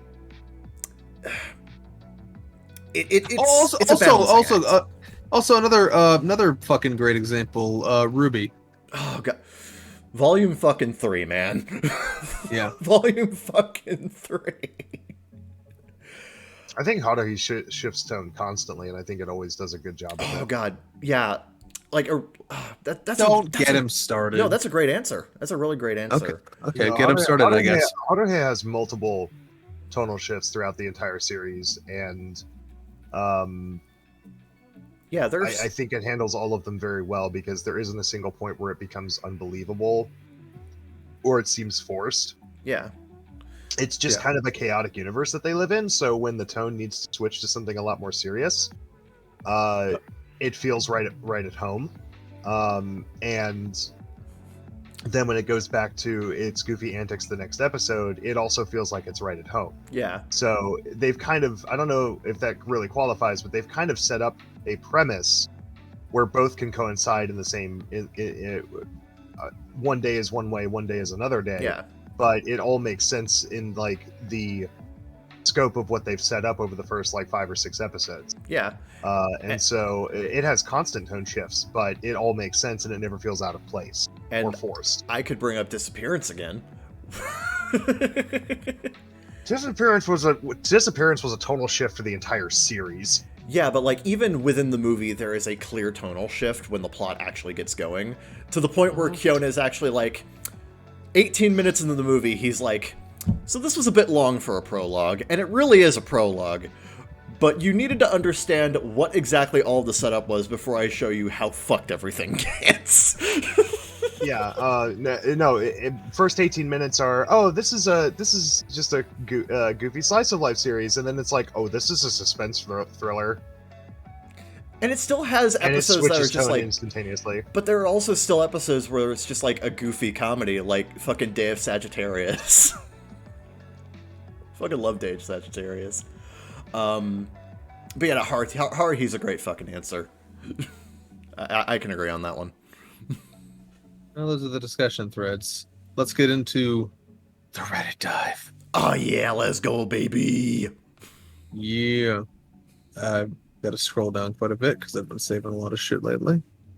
Yeah, I spared you my normal gushing over Haruhi. I decided to cut it a little short. Thank you. Am I the asshole for putting my husband's fancy knives through the dishwasher? Yes. Yes. Now hold on. No, hold on. Team. You shut your fucking mouth. It's context, maybe. Okay. Continue. So I, 28 female, have on occasion put my husband, 28 male, dirty knives through the dishwasher despite him asking me not to. So not looking good for her so far, but let's keep going. Okay. These knives are extra sharp for cooking, and apparently the dishwasher will blunt them. I am terrified of knives to the point where if I see them on the work surfaces, I will begin to panic. My husband is aware of this, and I never use these particular knives as I know I'm not allowed to dishwasher them. I can't face cleaning a knife by hand. If I have to use one, I will use one of my old knives that I put through the dishwasher. Now my husband will use his fancy knives and leave them dirty either in the sink or on the worktop. They can be there for days, and just the thought of them being out there terrifies me. I can't face cleaning them by hand, so I put them in the dishwasher to get them out of my sight. He is free at any point prior to the wash cycle to remove them and clean them by hand. He thinks I'm the asshole for putting them in despite him asking me not to. I think he's the asshole for leaving out dirty knives despite him being aware of my fear. We're actually a really good team and barely disagree on anything, but this seems to be an obstacle we cannot agree on. I need internet strangers to tell me who is in the wrong. If anyone, please and thank you. Husband, wash your damn knives. Wife, get over it. You both fucking suck. I told you it was more complicated. You're both terrible. Top comment. He must not be that attached to his knives if he just leaves them out dirty for days at a time. I have a few good knives, and after use, I immediately wash them by hand, dry them, and put them away in their protective covers. Yeah, so I think it's weird to treat your knives like that and then act like it's a huge deal. Yeah, but at the same time, she's not... he could, like... Yeah. At the same time, she's doing exactly what he told him not to do. Yeah, so everyone sucks. Everyone sucks here. You both suck. Fuck you both. You deserve each other. Like, the thing is, like, Reddit seems to think that being an asshole back to an asshole means that you're in the right, which it really doesn't. I mean, that's culture. I mean, sometimes, if it's funny. Yeah, turnabout can be fair play, but in this case, it's just making a bigger issue out of an already very petty issue. Like, just fucking talk to each other, fucking wash your knives, and stop fucking... Also, I love how I love how she is so mortified of the knives that she can't even look at them, but she will pick them up and put them in the dishwasher just to get them out of her sight. Yeah, to get them out of their sight. That's the thing. I don't think that's a contradiction. I think that's actually proving the point. I know, but like everyone sucks here. Everyone sucks here. Yeah. Yeah. It's just a fucking basic ass breakdown of communication and laziness. It's just, ugh. Yeah. Anyway, Kevin, here's one for you. Then. Am I the asshole for sometimes hanging out in states of undress with my boyfriend's roommate? Oh boy. I'm pretty much a practical nudist, meaning that I love to wear as few clothes as practical. Naturally in social settings, I try to be more careful. My boyfriend and his roommate have a pretty sweet apartment downtown, so we spend most of the time there. He's a really nice and chill guy, and on days my boyfriend and I don't want to get intimate, we just hang out in the living room, drinking, smoking, and watching movies. Sometimes I end up just hanging out in a towel after a shower. I explicitly checked with the roommate that this was okay, and he didn't mind. Unfortunately, now he has a new jealous girlfriend who doesn't hang out with us sometimes, but she still feels like she needs to police what I'm wearing in the apartment of my boyfriend. We got into a bit of a stupid text message exchange where she found out and she's clearly jealous and insecure. It doesn't help her self-esteem, I guess, that 9 times out of 10 people are going to say I'm the hotter person. Beauty is in the eye of the beholder and all that. Based? I'm not self-centered, it's purely a comfort thing. It's not remotely sexual for me, so I think I'm in the right holding my stance. Am I the asshole here? I just want to point out, I really like the sentence, has a new jealous girlfriend who doesn't hang out with us sometimes, because that means she does hang out with you sometimes. It implies she hangs out with you most of the time, actually. It's like fucking Drake's fucking sometimes I feel sad, sometimes I'm not. And I'm like, well, that means you are. Yeah. Sometimes. So but other times not. So I feel like top comments got it pretty much figured out here. You're the asshole. It's a shared apartment. If your boyfriend's roommate is paying rent and he says that you shouldn't be practically nude in shared spaces, then you should respect his wishes as a paying member of the household. I will go further to say, I have yet to meet a young woman who considers herself quote-unquote hotter, who wears little clothes around other men, who does not secretly thrive on attention. This is very true. This is very true. Yeah. Yeah. It might be a subconscious thing, but like it's still very much a thing. I Yeah. know this is something I'm going to get downvoted into oblivion for. You're actually the top-rated comment, but who's counting? We're all a little humble sometimes. And I was pretty oblivious to it until my fiance pointed it out, but ever since having it pointed out, I'm hyper-aware of it. Even if it's subconscious, you're likely doing the same. Pretty much. Like, yeah. The situations changed. The living situation changed, and there's somebody in the household who is no longer comfortable with this. You need to accommodate I also don't that. think Redditors are qualified to psychoanalyze people unless they say that they're a fucking psychiatrist, but whatever. But do you disagree with the assessment, though? Yes. Really? Okay. There are some people who just feel more comfortable without... I mean, yeah, but like the big thing I'm going at here is that the situation automatically treating her like a thought because she's trying to get attention for acting that way may have been one person's interpretation of the events or one person's experience, but Yeah. there's many other ways to interpret that. I'll give you that, but what do you think the verdict is? I think she should, at some level, respect her partner's opinion of the whole situation, Yeah. and not be too in love with the idea of being a certain way if it makes him completely uncomfortable and Yeah, distrusting. But I also don't think she's inherently an asshole for wanting to do that in the first place. No, yeah, me The neither. person is suggesting. I still think she should be mindful don't- of the fact that, like, I the don't situation did even change. think they're like interpreting it as her being an asshole. I think they're just describing a motivation to it. Yeah. I don't think it's assholish to enjoy the attention, if that's indeed what's happening. Yeah. Yeah, that's not the part that makes her an asshole. It's just ascribing a motivation to Yeah. it, which is neutral in itself. Maybe it may be incorrect, but it's neutral in itself if true.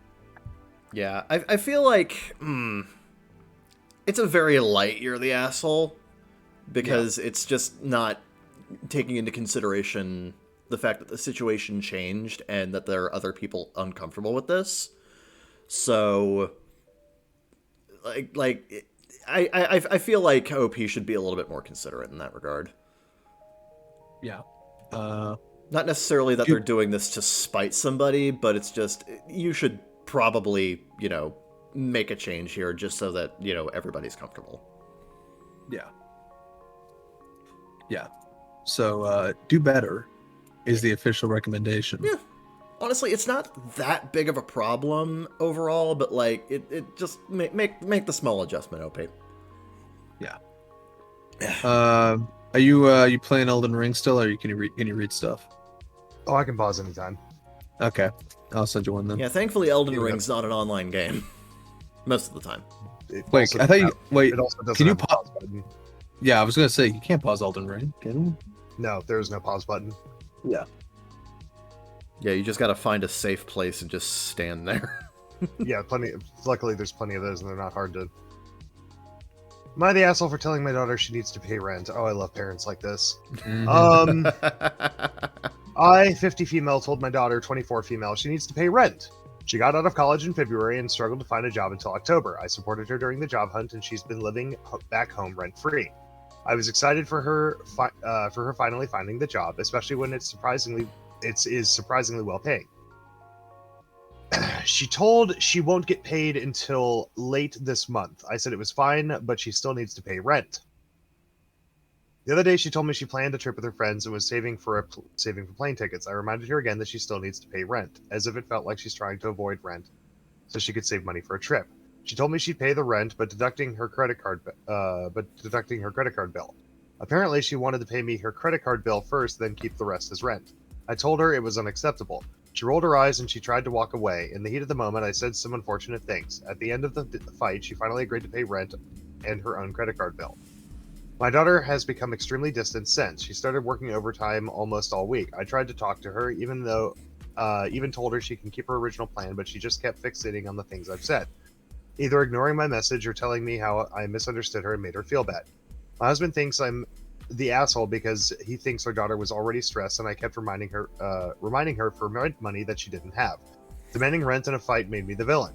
Today she handed me a stack of cash, rent and credit card bill included. I tried to tell her the money will be in a family savings account, so it's not going to rent. She rolled her eyes and said she doesn't care.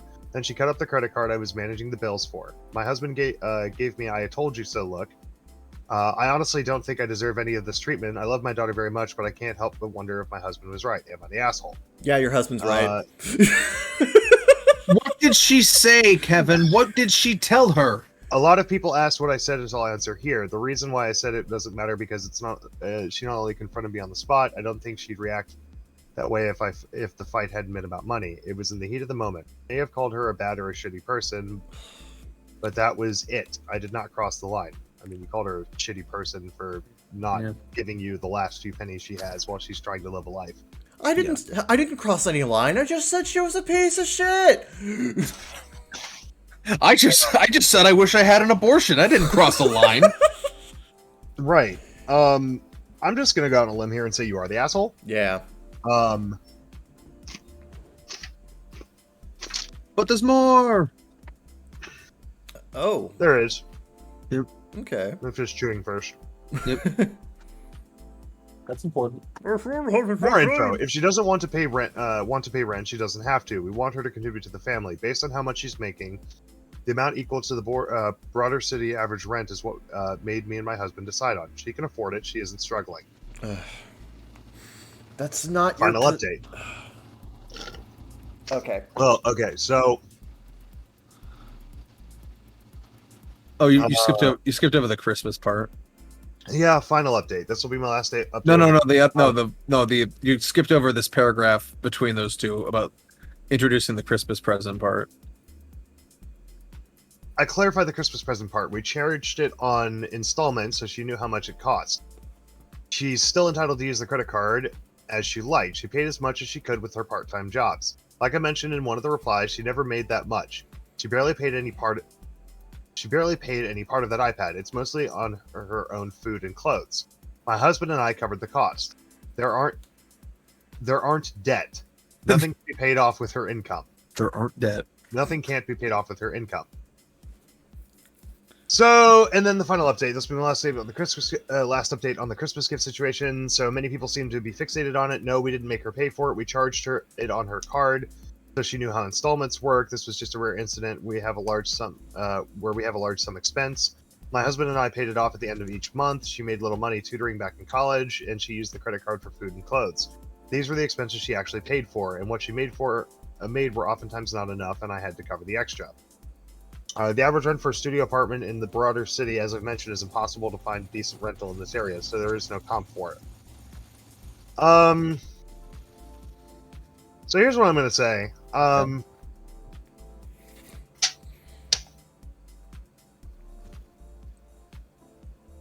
Like, I'm kind of in a unique situation with my parents because I still live with them. Yeah. Yeah. And that's not because I don't have the finances to move out. I could move out tomorrow and be fine. But if I moved out tomorrow, I wouldn't be able to build savings because this country pays their workers like shit. Yeah. Yeah. And Yeah, as any we- decent financial advisor will tell you, building savings on every check is incredibly important to financial stability. Yep. So if she's like, she gives off the impression that it's like, oh, she has the money to pay rent. Yeah, but does she have the money to pay rent and then also still build savings? Yeah. Because you're not setting your daughter up for financial success by making her do that. Yeah. We have long been on the train of we think parents that charge their kids rent are assholes. Yeah. Yeah.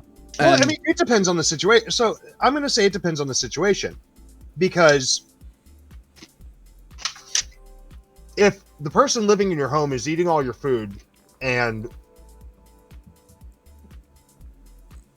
using the majority of the electricity, and is, it depends on the situation. Like, if they're utilizing more of the home than you, and they're not contributing to anything else in the home, I think paying rent is perfectly fine. Sure. But if they're there and they're contributing to the situation, like they're doing dishes, they're doing chores, like what I do. Mhm. See, my situation is, Yeah. I live with my folks because my mother is damn near 70 and she needs extra help around the house because I don't ever want to put her in a nursing home. She needs a little extra help around the house. She can't do a lot of the repairs, a lot of the cleaning and stuff. So I do a lot of that. Yeah. So I pay with sweat equity. Yeah. And because of that, Swequity. Swequity. Yeah, whatever we Yeah. figured out how that was pronounced. Yeah. So I pay with sweat equity. Because of that, I don't pay for rent. And because I don't pay for rent, I'm actually able to build savings and live a life. My mother understands and respects this. Parents who don't understand or respect that are fucking greedy and assholes. They are setting their children up for failure. Yeah. When it is most important in the early parts of your adult life to build savings as fast and aggressively as possible. And if you're gouging them for extra cash just because you think you're owed it, you're screwing your children for your own benefit, and it's garbage. Yeah. So I can understand wanting her to pay off the food and other expenses for the credit card that she loaned. Yeah. Because obviously, that's something that is on top of rent, on top of everything else. I can understand wanting some of that money back. But you're literally screwing your child out of being able to live a life or have any kind of financial stability by doing this. So you are the asshole. Yeah. I like Top Comment, where they say YTA, in the heat of the moment I said some unfortunate things. This shit is my favorite Aita behavior. We had no idea what you said, but since you're trying to hide it, I bet it made you sound like a colossal asshole. Yep. Now you're mad your daughter doesn't want to treat you like family when you treat her like a tenant. If you want to act like a shitty landlord, you're gonna get treated like a shitty landlord. Yeah, that's another thing. She used the rent as leverage against her daughter. That's not okay. That's really not okay. Yeah, I think you need to understand when you charge your kids rent, you've effectively changed the dynamic of your relationship. You're no longer parent and child, you are tenant and landlord. Yep. And that's a very different situation. So, YTA. Yeah, no, you're the asshole. Don't charge your fucking kids rent when they can't build savings. Yep. Alright, let me find another one. Again, my saved stuff is a fucking mess right now, so I gotta get through the stuff. Where there's something I wanted to find. It's here somewhere.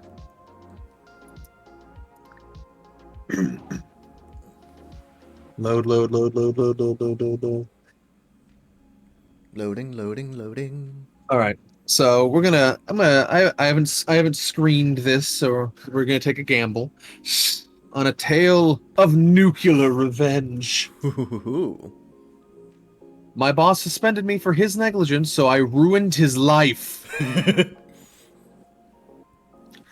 For a little context. Careful. For a little context, I work at a vape shop, which is already in a rough space due to regulations and laws the government is putting on us. Due to this, we're all well aware that certain products we sold or made were highly illegal and enforceable at any time.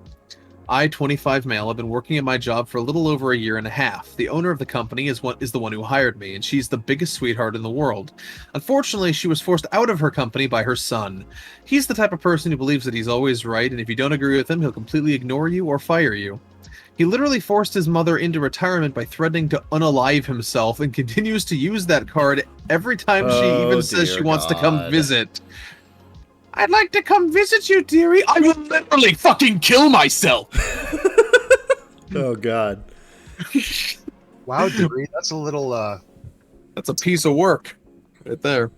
Last winter, we had a massive snowstorm. Getting to work was rough, but we were told that we had to come anyway.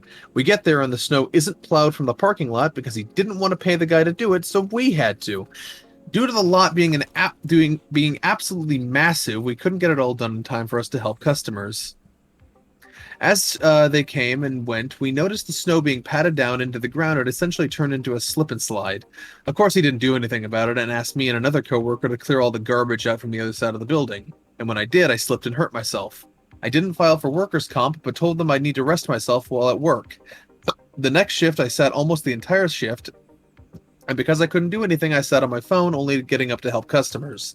The next day, my manager tells me he got out of a meeting with the owner's son, and I was suspended for a week, 5 shifts. As I'm a college student and rent an apartment and have car payments, I couldn't afford to lose 5 days of pay. I marched into his office and laid it out that he either fires me so I can collect unemployment or unsuspend me.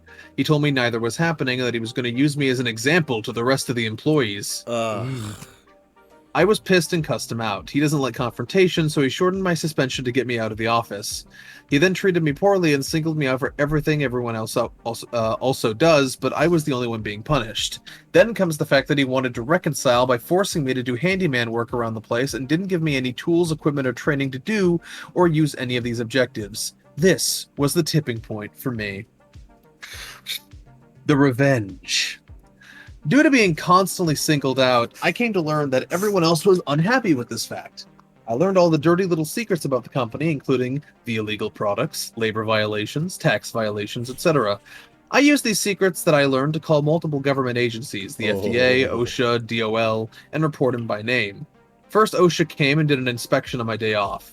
He told everyone that they only cited him for a small violation and he was good other than that. I was obviously angry, but a few weeks later I got a packet in the mail telling me he got cited for everything and was getting massive fines. Then I got called into the office again with the manager who told me I was suspended. He proceeded to tell my manager that he was getting demoted for not writing me up more, and that I was no longer getting my raise until I, quote, fixed my attitude. This, of course, was right after he said, I don't care that you called OSHA. I think he cares that he called OSHA. I think he cares.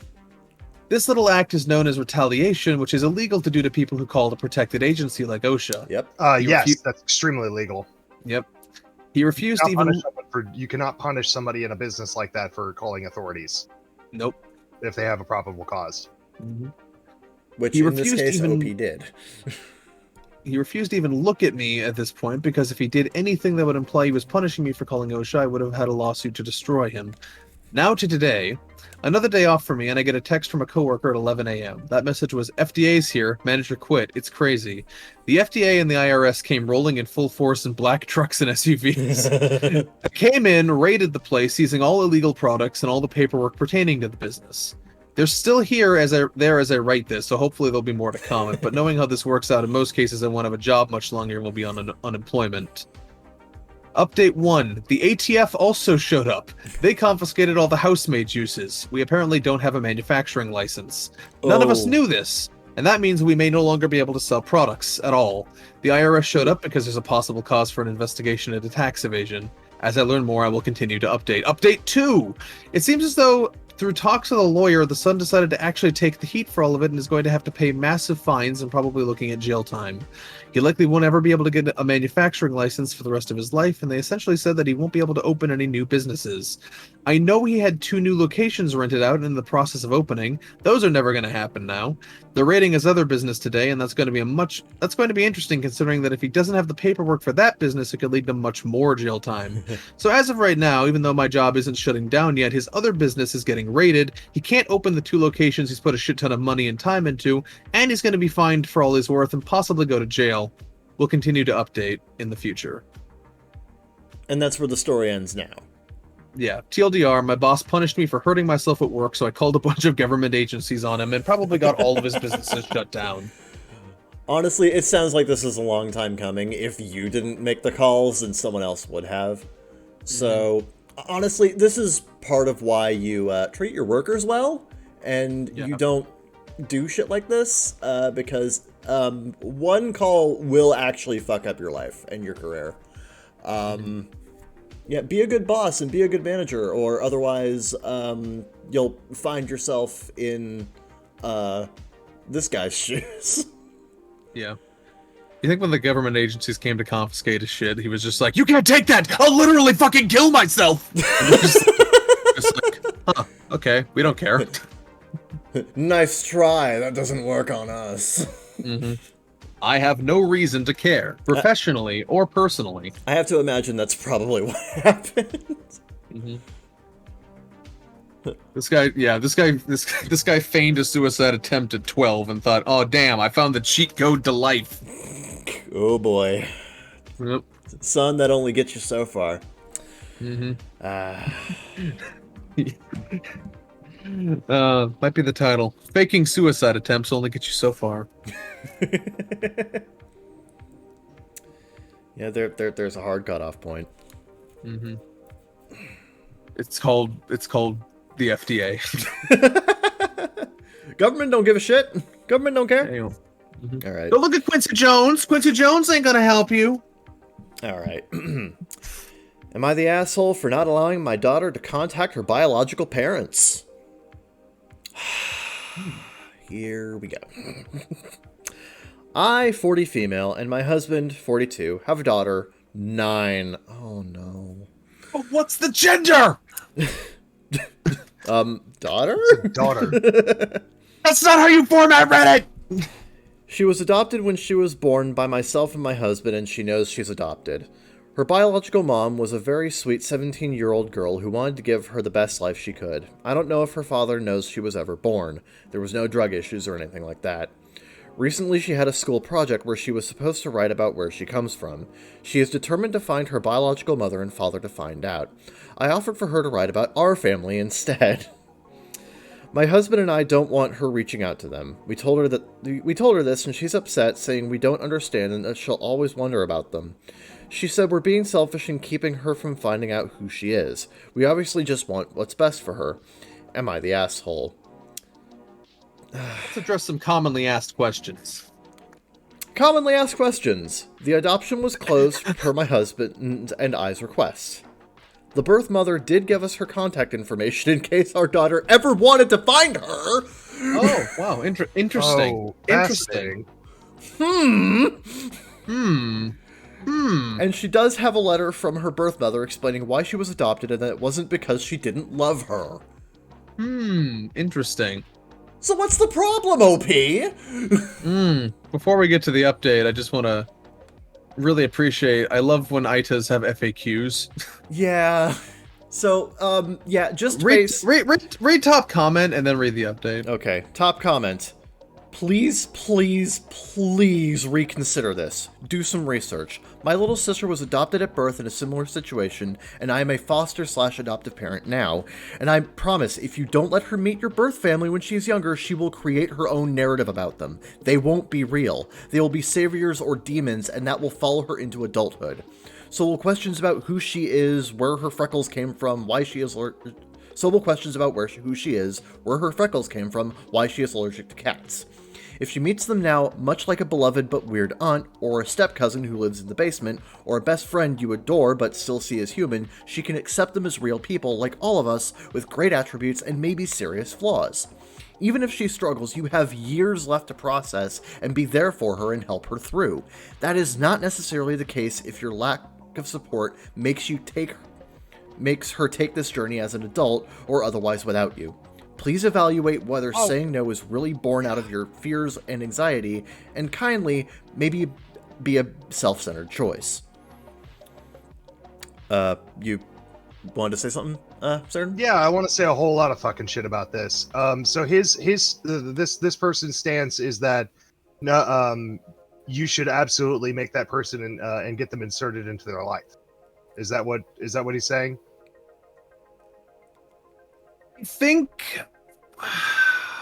I think he's saying that it should be real to them.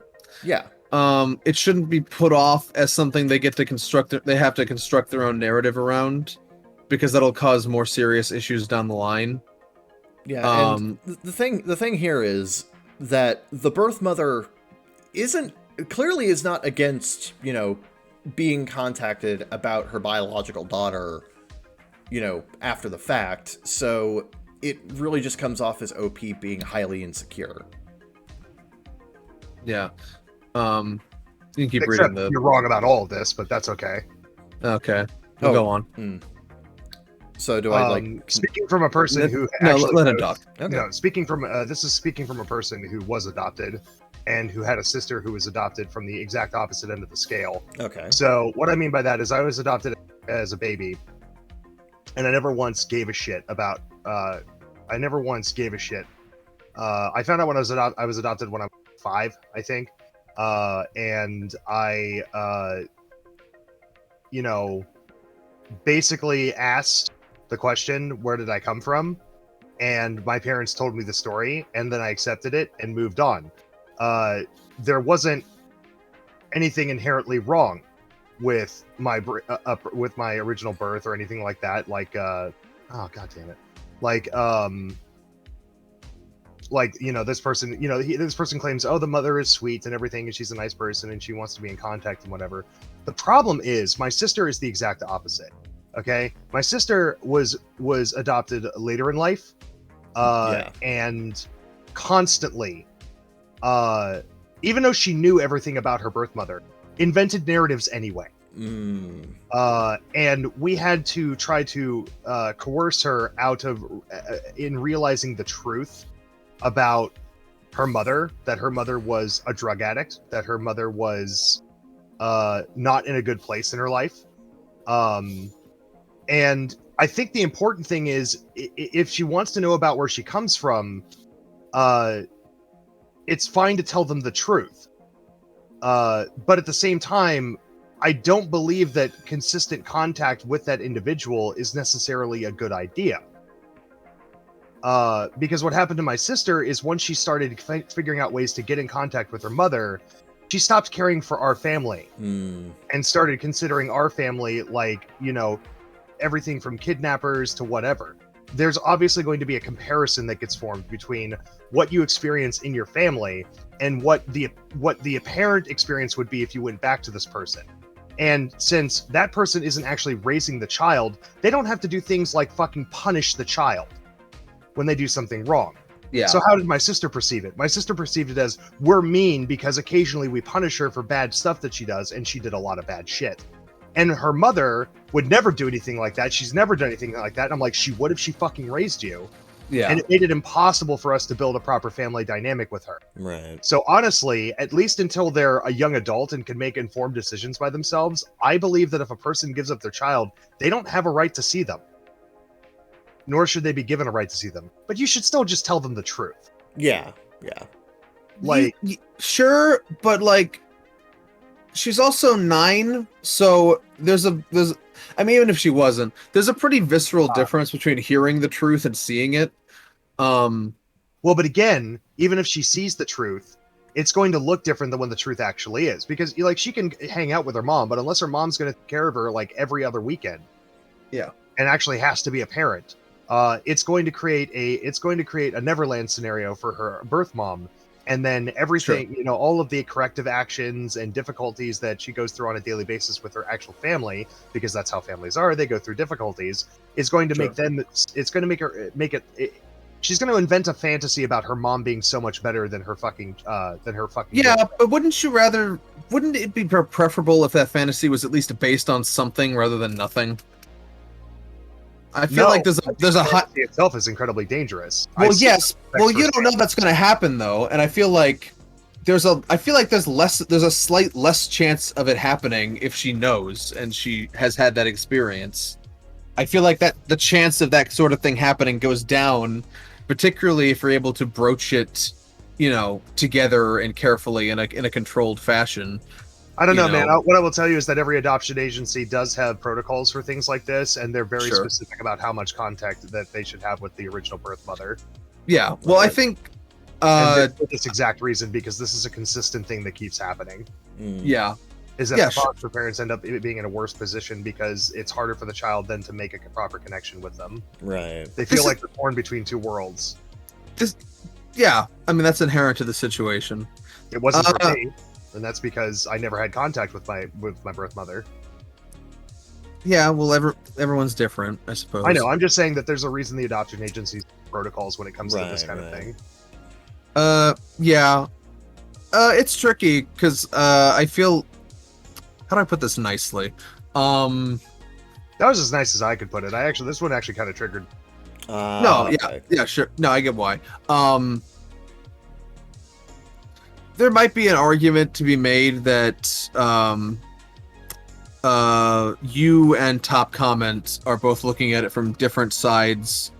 May have reasons for looking at it from opposite ends in a sort of, I'm not going to say warped, but like it's a perspective to have. I feel like it's just one of those situations where like it could go either way. It's a toss-up.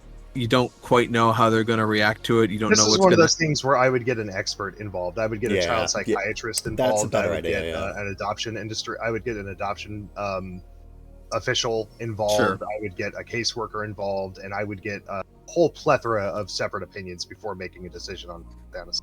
Sure. Because, like I said, the effect it can have on the child can be extremely damaging long term if not done correctly. Right. Sure. But I think my gut feeling, just in general, is that truth is more useful than it isn't.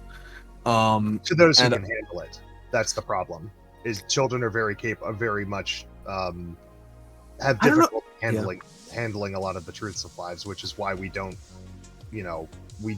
necessarily tell children about the ugliness of life until they're mature enough to handle it. Right.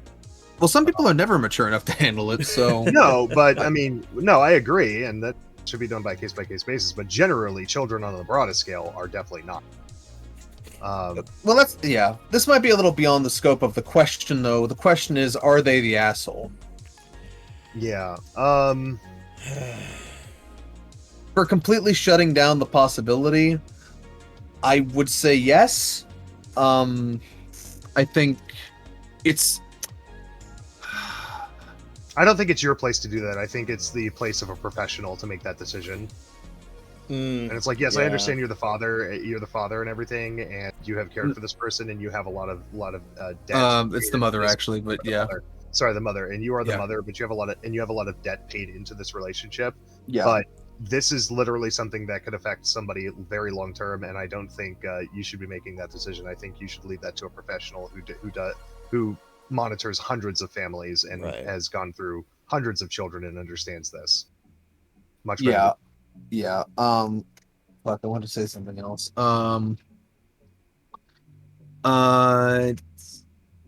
It's also current year, so something you have to kind of accept is that if you don't facilitate this in some way, it's going to happen anyway, and it might not happen under the best of circumstances. You know, children, they have the technology. They can look this shit up, you know?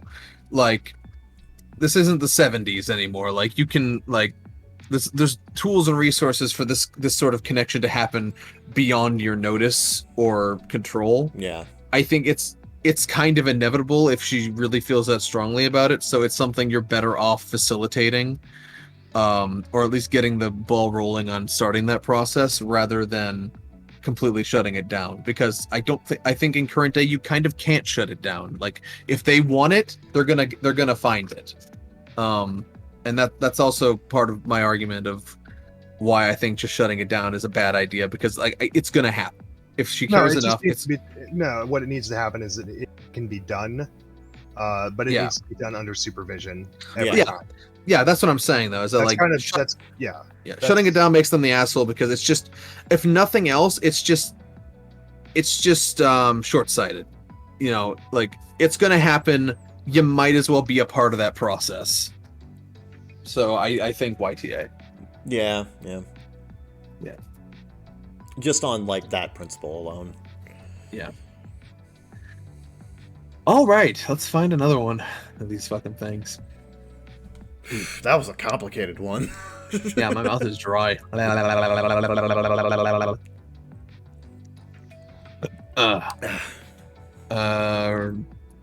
You just sent that one to me, so. Oh, right, you did. Did you read that? I did read that one, yeah. Oh, yeah, okay. Sarah didn't this one. All right.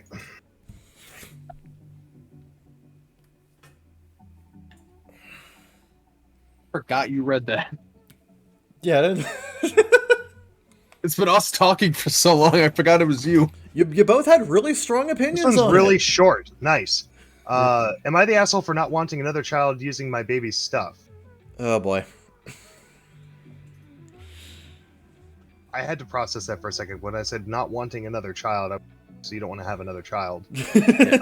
Using my baby's stuff, and I'm like, what am I about to read? My husband and me are expecting our first baby every moment now. We bought everything, and I already prepared the bed, the stroller, and all this stuff for our child.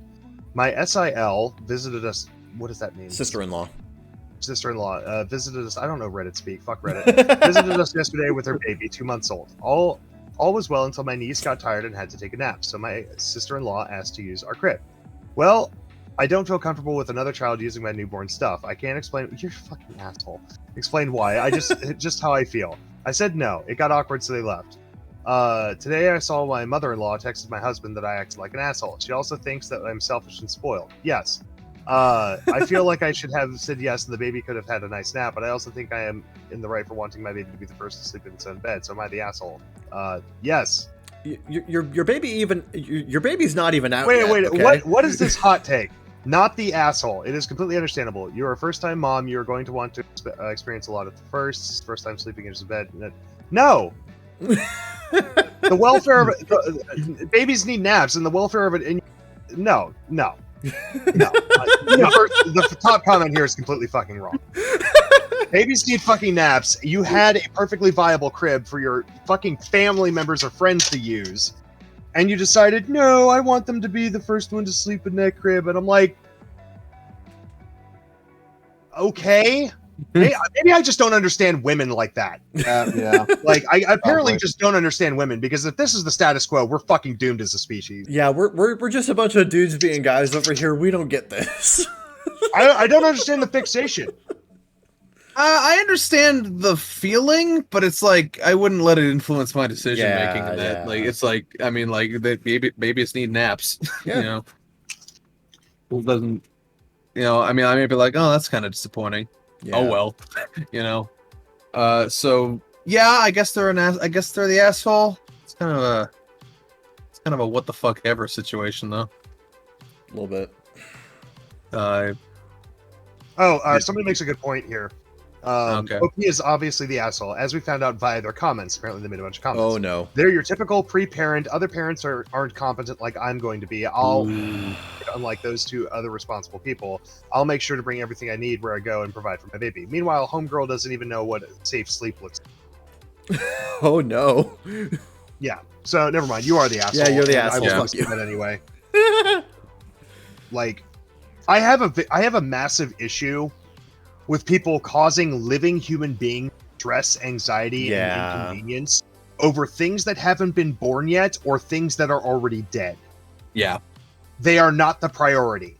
Yeah. Fuck off with that shit. Yeah. Truth. Real facts. Real facts. Just the facts with J. Jonah Jameson.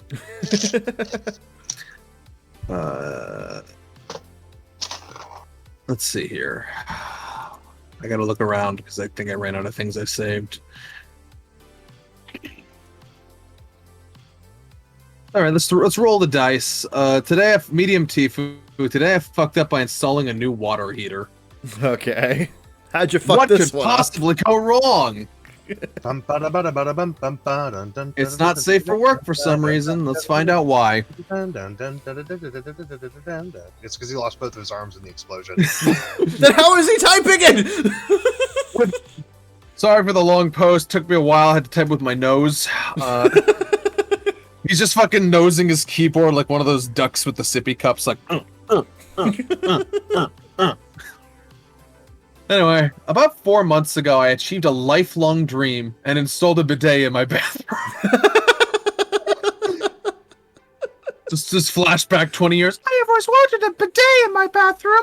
Mama, Papa, can we get a bidet? No, son, we can't afford a bidet. Oh. Lifelong dream. God, Installing a God, bidet. I'm sorry, real quick. That just reminds me of... I've always dreamed of having clean bottoms without having to wipe. I'll wait until after the story, but like, okay, keep going, keep going. I know it seems like a strange aspiration, but after a trip to Thailand in 2016, I have never been able to shake the memory of how pristinely clean my ass felt for that glorious 2 weeks. Oh, the grass is truly greener on the other side. Toilet paper has become a pale imitation and a stark reminder of that toilet-shaped hole in my heart. The grass is cleaner, the grass is greener, and my ass is cleaner. What the fuck is... That could be another title. Write that down. Okay. Now I know what you're thinking. Bidets are pretty cheap. Why didn't you just buy one after returning to Thailand? I think he means from Thailand. I did, but the apartment I was renting previously had a bizarre non-standard toilet, and I went through 3 different bidets to try to find one that would fit to no avail. I've now moved into a house with a gloriously normal toilet, and the first thing I did was slap a mid-range bidet seat on that bad boy. It's incredible. My asshole is so clean you could eat off it. I'd rather not. Using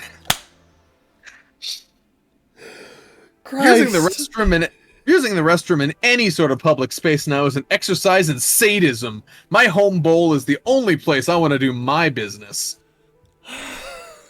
This feels like an ad. It feels like I'm reading an ad. The house I moved into is old, like built in the fucking 40s old. Most of the appliances were updated in the 70s for things like washing machines, dishwashers, water heaters. They're all really showing their age. I worked with the landlord to make some upgrades. He was fantastic about the process, and now there's a bevy of new equipment, including an electric tankless water heater installed yesterday evening. That fucker is fantastic, but I'm still dialing in the settings. Sometimes the water can be a bit too cold or come out blisteringly hot, so there's been a lot of minor tweaks here and there. This morning, I turn on the shower to heat up and do my morning business. The bidet is a slider for hot and cold water that I usually have cranked up to maximum heat. With my old water heater, that would eject a focused stream of water that felt like a sip of Gatorade had been left in a hot car for a few hours. Christ. I turn on the jets and feel a little sting, but my exhausted brain did not immediately register my critical air as near boiling water shot into my anal cavity. Oh! It took about 2.5 full seconds before the pain signals made their way from my anus to my brain, and I flew off that toilet like a man possessed. Immediately, I knew something was wrong, as the throbbing pain did not subside. It progressively got worse over the next few minutes. Oh! What the fuck? Oh my god! After some careful camera usage, I was able to snap some photos, and my anus... ass! Yep. My beautiful clean ass! No. Like, what the? What? Hubris of man! After some careful camera usage, I was able to snap some pics, and my anus had become beet red, swollen, and looked pissed. You wrote that out. The pain was very unique. People say that every part of your body is connected to your lower back, and if it's in pain, everything else won't function. I counter that the true idiom should be every part of your body is connected to your butthole, as every movement in every position sends a sharp pain from my ass to all other parts of my body. I have to go to work. I'm calling out sick with no explanation. God, imagine getting second-degree burns in your asshole. That was a good one. Oh my god, no, why? Well, I think we figured out why it's NSFW. Yep. Man. Oh boy. Oh, I love how OP's greatest dream was to own a bidet, and that dream just crumbled the second he installed his new water heater. Oh, Why didn't hubris you? of man. Why the fuck didn't you test it first? The hubris of man. Oh god, fuck. Oh Jesus Christ. that was an. Should I call it? Is it okay to call that one spicy? Cause All right. I'm sure he felt that way. probably felt very spicy. Anyway, here's another Tifu. Today I fucked up by listening It's a to small Tifu. It's a small one. Today I fucked up by listening to a sports podcast at work. I'm a 20M, and I work as a carpentry apprentice with a union contractor. I'm just a first-term apprentice, so I usually end up spending a significant amount of time cleaning. Because I usually spend most of the day working by myself, I enjoy listening to sports podcasts to pass time faster. Usually I'd be listening to it with my headphones, they needed to be updated. But today I was He's got headphones that need firmware updates. Tell me you wear AirPods without telling me you wear AirPods. He definitely wears AirPods. But today I was listening on my mini speaker. I regularly just keep my speaker playing when I'm talking with my supervisor, just on a low volume. Today I was talking to my foreman. He's a pretty nice guy and we get along pretty well. We were having a spirited debate about whether or not he actually drank urine. His argument was that he drank so much water that it didn't taste like anything. Weird.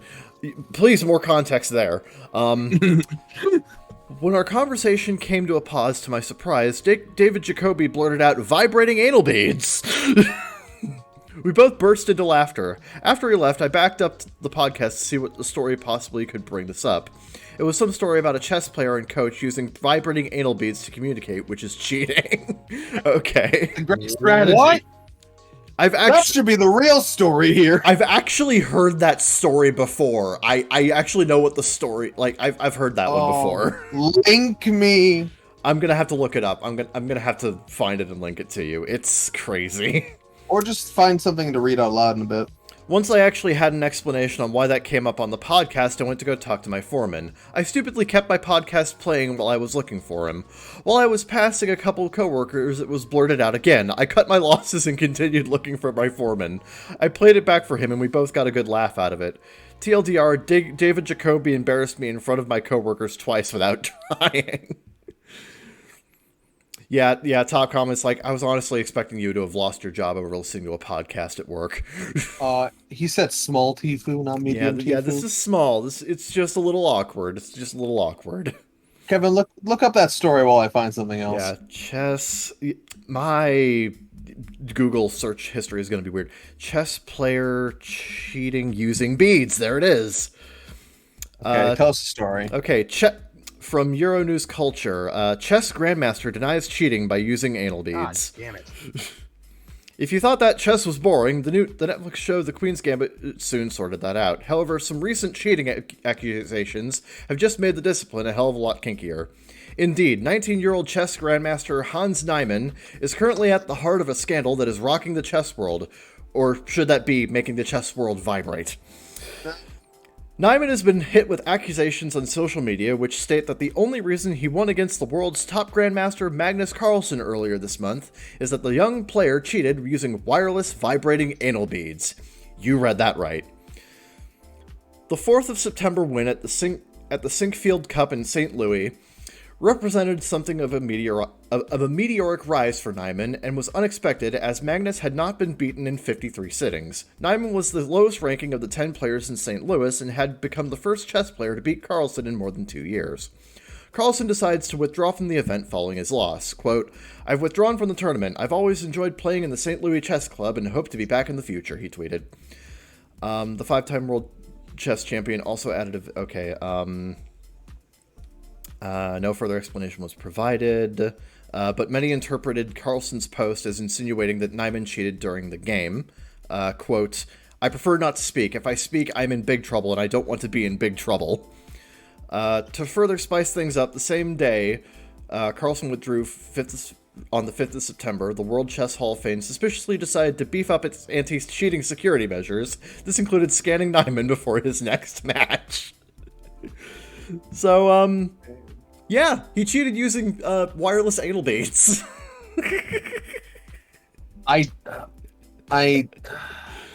What'll they roll out next?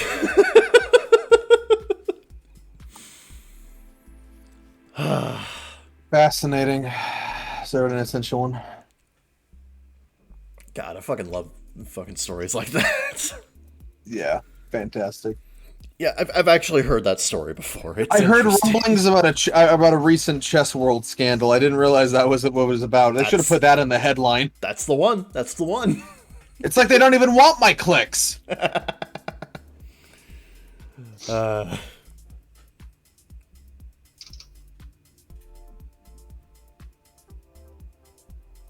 All right. Okay. All right. It's loading. Oh, you sent me a great one. Today I fucked up. Camping mishap. These are always great. Today I fucked up. Camping mishap. Okay, so let's set the scene. My girlfriend and I thought we'd go camping as a fun date and went to a somewhat local woods. Yeah, I did that with my last girl. Not the first time we've been, so we had a general idea of what we were doing and had time. Gas stove and snacks galore with a few beers and a great outdoors. Yep, sounds like camping. Yeah, sounds great.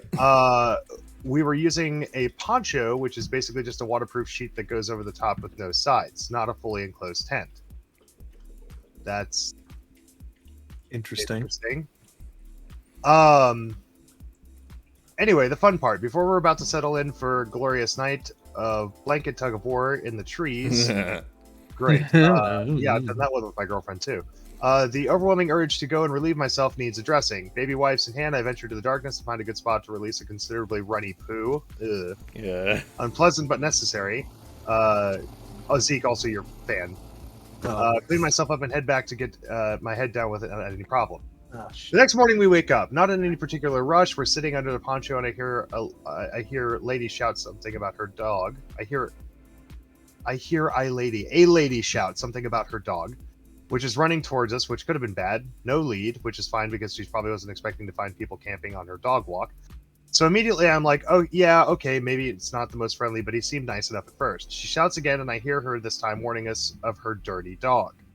What I was not expecting when the curious fluffer arrived to say hello and investigate our little area was the dog's face was smothered in poo. Oh no. He's poking his head in and around everywhere, but luckily only got a little on the blanket. She promptly apologizes, saying she rolled in something nasty, puts his lead on, and then goes away with more apologies. My girlfriend then gets a baby wipe and wipes the blanket down while I feel panic. Why did I think that said picnic? Well, I feel panic as realization comes across my mind that she's wiping up my poop from the night before that the dog obviously found and thought was rather interesting. I went for a quick wee to basically confirm my worst nightmare, and surely enough, I was not wrong. I then proceed to explain to my girlfriend what knowledge I had just acquired, and thankfully, instead of vomit, in disgust, she laughs for a good 10 minutes and how ridiculous that just was, and the fact that a poor woman was saying sorry to us after I basically shot on her dog. The shame.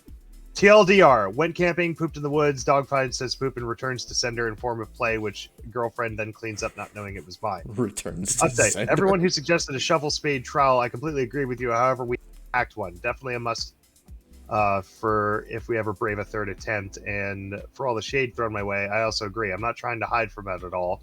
That's why I posted it here in the first place. She's definitely a keeper. And for those asking why I told her, I just couldn't keep the knowledge to myself. Yeah. Wow. Yeah, I've never had that one happen to me on a camp. Nope. Never had that one happen. Bring a shovel. That's a new one. That's a new one. New fear unlocked. That's not a good thing. All right, this is interesting. We got ourselves an extra large Tifu. Oh boy. Oh, by the way, that last one was a medium. That Extra qualifies large as medium. Tifu. Today I fucked up thinking I could be a pizza delivery driver. Boy. What happened here? I, 26 male. I'm just imagining just the fucking car from Roger Rabbit coming in at the end of the movie, like, holy hell, what happened here? Yep. I, 26 male, was a pizza delivery driver for 2 weeks when I was a junior in high school. This was my first job, and I don't think I could have fucked it up more if I tried. Well, you're still alive, so... Aside from being nervous about starting my first job, I was also apprehensive because I am almost legally blind and barely passed the driver's exam. Oh no. I think the tester felt bad for me after I talked to him the whole time about how my pediatrician never thought I would be behind the wheel, and look at me now! So there was that.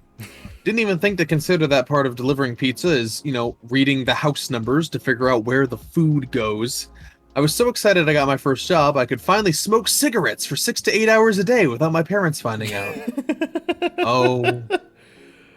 This guy was just full of great life choices.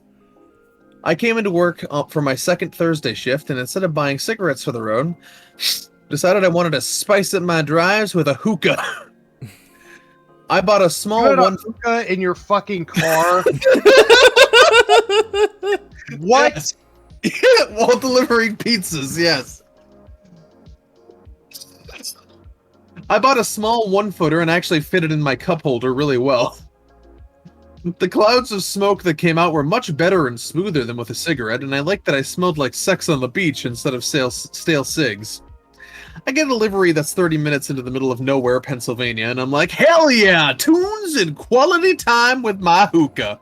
I start the drive and everything's going well. I heard that pizza drivers get a pass on speeding in my town, and I'm just drag racing my 2000 Impala through every yellow light, smoke pouring out of my windows, and then I hit a pothole. This was not a normal bump in the road. No. This hole sent my front end into the air. The pizza got a good jump off my seat. Not only did the pizza fly, the coals on top of the hookah got airtime too, and the lit charcoal landed squarely on my ball.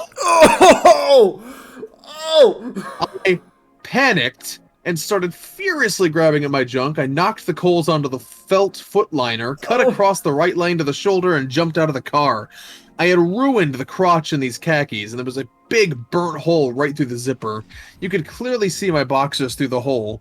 I took my hoodie off and tied it around my waist, figured I could stop on my way back and get a new pair of pants for my house, and that the hoodie covering it would do for now. Having narrowly avoided a car accident and being set on fire, I returned to the car and just threw the hookah out the window. I still had 20 minutes before I reached the delivery destination, and I had to make up for lost time. It was getting dark, and I knew it would be harder to find the house if I arrived after sunset. Funny thing about Nowhere But Trees, Pennsylvania is cell reception almost non-existent. I relied heavily on my GPS to compensate for my poor eyesight, and now driving without guidance, my iPhone 5 just couldn't get any service, so I was left to figure this one out on my own. Well, your mistake here was having an iPhone. Clearly. For the second time, I pulled over. This time I was checking the address on the ticket and reviewing the delivery instructions. In the notes, I read, drive past the driveway to front door. The address was simple enough, containing only a house number, no suite or apartment identifier. This makes me feel better because complexes were my mortal enemy and always confused me. I once went from apartment to apartment trying to find the right place. Kind of scared me. I had no choice but to find this house on my own. It was now dark. There were no streetlights to be seen. I figured that I had to be on the right road, and I'd been driving for about 40 minutes at this point, so I must be close. I double-checked the house number and found a mailbox that matched. You couldn't see the homes from the road, and the mailboxes were the only indication I had of the right address. I pulled on the driveway of house number 34, and just like the delivery note stated, the driveway stopped way short of the front door. I figured, okay, so this is why they said to drive to the front door. It was a good 50 feet to the door from the driveway, and I guessed that it was a pain to walk all the time, and that the homeowners just parked in the yard to avoid the hassle, so I would do the same. Instead of just going past the driveway, however, I drove right up to the porch stairs. I opened the door, 15 minutes late with cold pizza, literally stepped from my car right onto their porch. I had my car pulled so close that my door opened over the bottom step. Without closing my door, I rang the bell. After waiting a good minute or two, I rang the bell again. Still no answer. They teach you to never go to the back door, but I was desperate and just wanted to finish this delivery. So I went around back and knocked aggressively on the metal screen door. Still no answer. Walking back around to the front, I realized there were no cars parked in the driveway or the yard except for mine, and it hit me that this could be the wrong house. I sprinted down the driveway with pizza in hand and read the mailbox. My shitty, dumb eyes misread the label. This wasn't house 34, this was house 54! A cold chill went down my spine as I realized that I was lost, parked in someone's yard, most likely trespassing. Adrenaline kicked in, hauled it back to my car, threw the pizza in the passenger seat, put it in reverse, and went nowhere. My car would not move. It had been raining for a few days prior, and my tires just dug into the ground. The Impala was stuck front-wheel drive, couldn't push the car back out of the muddy lawn. I was stuck. Quick thinking kicked in. I started looking for anything I could use to gain traction. I spotted a pile of neatly stacked chopped wood and figured that logs would get me out of the yard. I took 2 of them off the pile and threw them behind my tires, firmly digging them into the grass.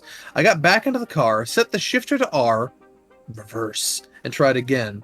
This time the car lurched backwards, then down again into the mud. When I got out to look, I saw my tires had dug the logs into the ground and buried them. I looked around for anything that had surface area. I thought that if I could just get traction over a wide enough area, the ground wouldn't be able to eat whatever I put under my tires, and I would be able to get out. Nothing fit that description that I could see, except maybe, just maybe, the lattice that covered the underside of the porch. I was fully panicked at this point and desperate to get the hell out of there, so I started kicking and tearing at the lattice until I had 2 long sheets of it. The porch was now damaged, and there was no turning back. Police! I made little ramps under my car and tucked the lattice under my tires best as I could, got back in the car, tried to reverse again. This time, my tires spun, kicked mud on either side of the car, and I didn't go anywhere. I got out to inspect and reposition the lattice, but it was gone. There was a corner of the lattice sticking out from under my car like a hand coming out of the grave, and I knew I had just drilled the goddamn thing into the ground. I literally started crying and pushed on the front bumper of the car, hoping I could move it just enough to get it out of the rut I had dug. Pushing the car did not work. All I had done was cover myself in mud from my shoes to my elbows. I was completely stuck in this dude's yard. No cell service, that's why he didn't call it. Okay, right. Dug holes in his lawn, destroyed his property. After about 10 minutes, I just gave up. I sat on the hood of my car, threw my hoodie in the trunk, and tried to brainstorm my next move. And that's when I saw headlights come through the trees and illuminate the driveway. My heart froze, and I jumped off the hood of my car. A huge black pickup truck barreled down the driveway, stopped, sat still, humming at the end of the drive. The cab light came on, and I heard the driver door open, followed by the, "What the fuck is going on here?" I tried to get ahead of the situation and approach the truck. I couldn't see the man behind his headlights, but I reached my hand out when I got close enough and tried to introduce myself. Sir? Hello, I'm user Ashen Libra. I work for Pizza Place in another state. I got lost and my car is stuck in your yard. He was not having any of it. This man did not shake my hand, didn't say anything. I could see he was eyeing me up, and then he got back in his truck, spun out his tires on the slick pavement into the yard, spun the truck around, hopped out, started rigging my Impala up to the chains he had in the bed. Without saying a word, he hauled my car out of the ditch I had dug and pulled it into the driveway. I felt relief wash over me, and I dug into my pockets for any cash I had as a peace offering. And that's when I saw the hole in my pants had grown substantially. There was now a gaping hole over my boxers, which had been moved just enough so it no longer cover my dick. I had approached this guy with my dick out and couldn't even get my hoodie because he was pulling my car. I was mortified. What the fuck? He got out of the truck. I walked over him with $10 in ones and a hand over my crotch. As I reached out to give him the money, he smacked my hand away and said, "Get the fuck out of here." I never ran back to my car as fast as I did that day. I was happy to be free and scared shitless at the same time. I drove back the way I came, covered in mud, exposed, about 2 hours late on this delivery. I figured the homeowner would be calling my shop, and I guessed I was going to be fired for this, so I just fucking ate the pizza. When I got back to civilization, I saw I had 8 missed calls from Pizza Place. Knew it was bad, just never went back. I even forwent my last check because I couldn't even bear to show my face. I still have the Pizza Place driver light in my garage. I don't think they'll ever get it back. I was terribly embarrassed, and I hope the guy never called to tell them what happened. TLDR, pizza delivery went wrong after I almost lit myself on fire, destroyed someone's property, flashed them, and then burned the evidence. This is what we call a comedy of errors. That was glorious. This absolutely qualifies as extra large. That was... This was so bad. It just kept getting worse. We're not topping that. Yeah, everything that could have gone wrong went wrong here, and God, it's... I fucking love just smacking the money. Get the fuck out of here! Just fucking go. Man, that guy I want to was... know. Can you blame him?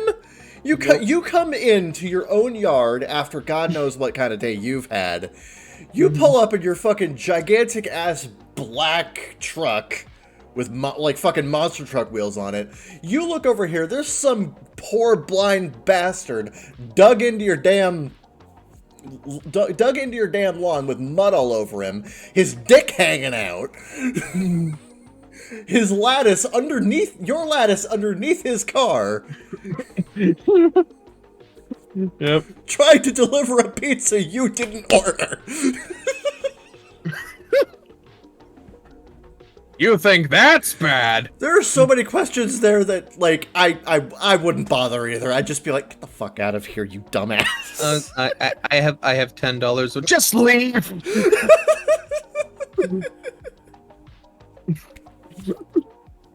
Please, for the love of God, just leave.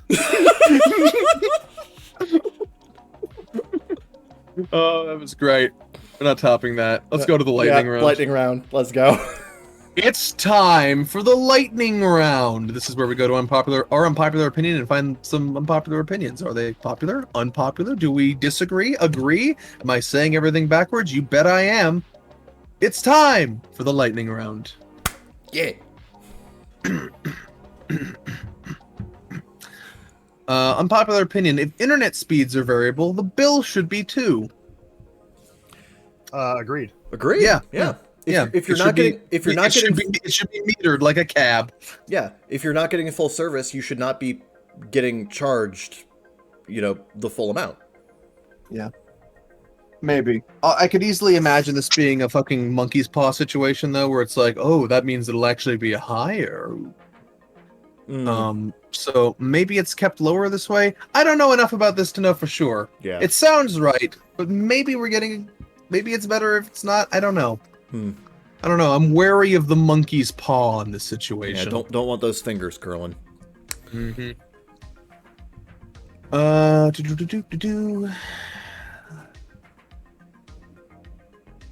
Let's see here. Unpopular opinion, I think cucumber lime Gatorade is delicious.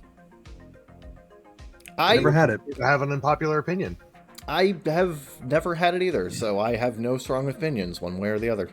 My issue with cucumbers is they don't really taste like a whole lot. They're just kind of slimy. Yeah, I imagine this probably tastes mostly of lime with like a hint of cucumber. Yeah. It's just a bit of smoothness from the cucumber. Yeah. Actually, it doesn't sound bad. I'd try it. Good, actually. Yeah. I'd You know try what? it. Next time I'm out, I'll grab one and see what it's like. Sure, why not? Fuck it. Yep.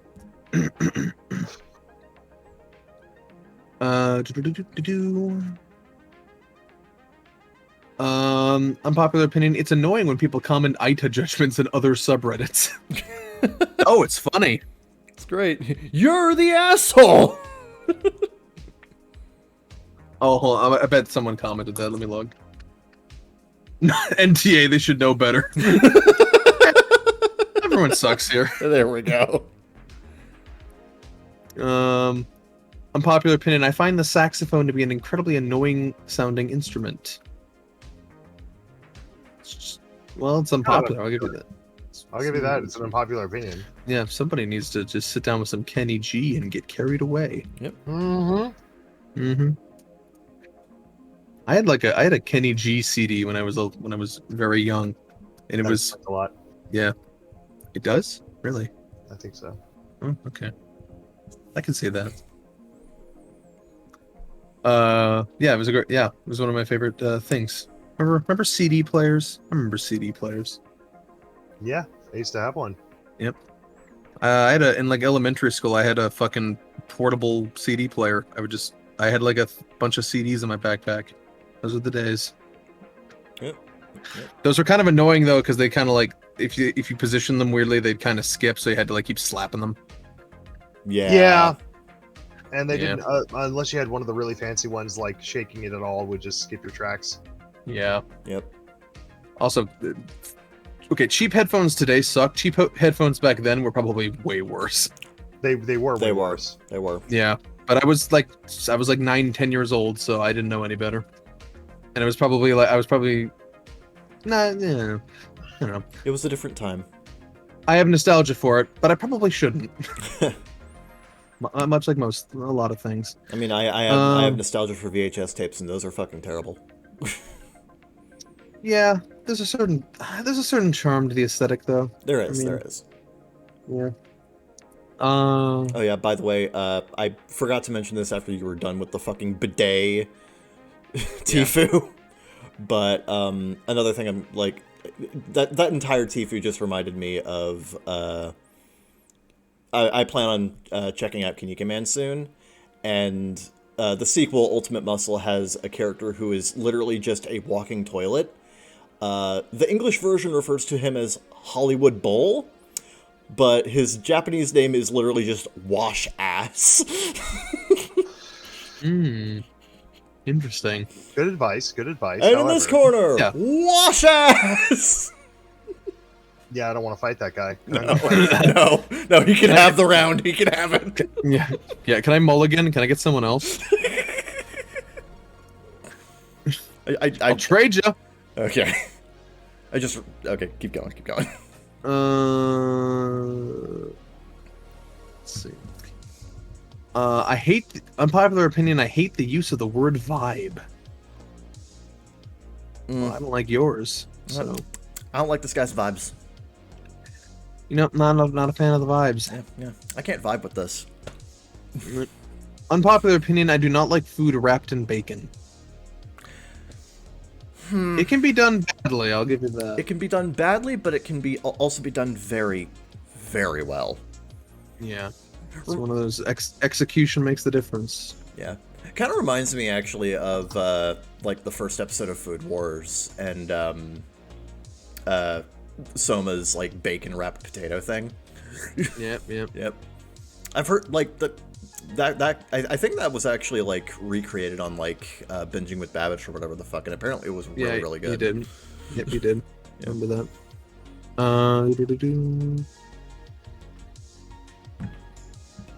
Unpopular opinion: Amazon's fulfillment business should be nationalized and merged with the USPS. Well, top 10 things that won't happen. I fucking wish. Yeah, good luck with that.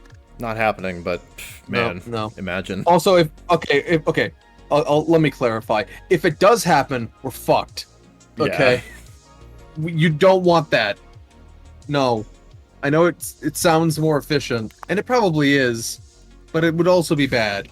Yeah, more so on like a If we get to the level. point where corporate services have to be nationalized for the world to function, that's bad. Yeah, that's a good point too. Yeah. Let's just make the USPS suck less. How about that? How about that? Yeah. Also, Amazon only can do what they do because people are pissing in bottles and working 18 hours a week. Yeah, true. A day, sorry. Not a week. Oh, that would be nice.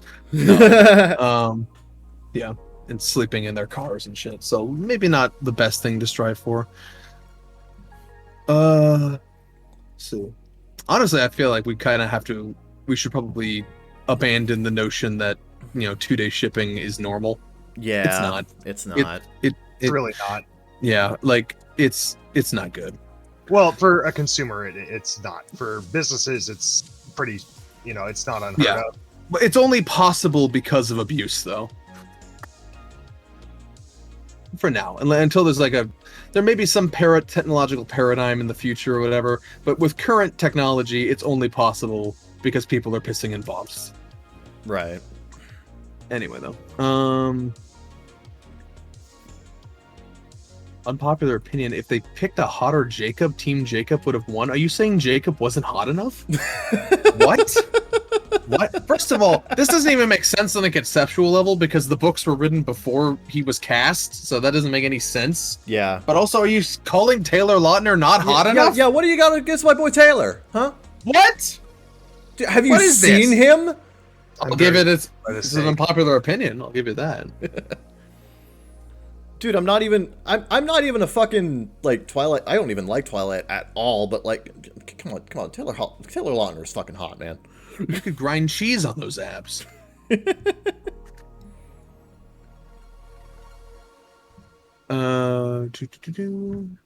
see here.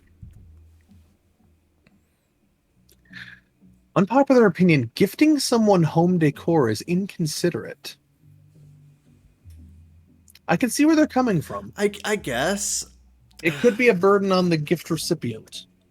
Yeah. Maybe they don't have the space. Maybe they don't want to maintain the thing. Maybe it's hard to get through the door. It becomes a hassle for them. I can see that. Yeah.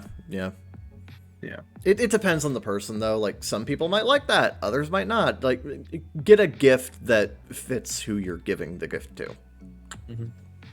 Unpopular opinion: it is lazy for an artist to title a piece of work as untitled when they had every opportunity to title the work. Yeah, kind of. Yeah, I guess. The trope is played out. It's pedestrian. I would agree, unless I'm being untitled. Part of the impact of the work itself. Yeah. Giving a title can give away the intent behind the work, and if the work is intentionally supposed to be somewhat ambiguous. Yeah. No, it can work, but it's like a trope it's been done, It's like, I don't know, it's gonna be like, this character's name is Nanashi because he has no name. And it's like, it's been done, It's a little mundane at this point. A little played out. But yeah.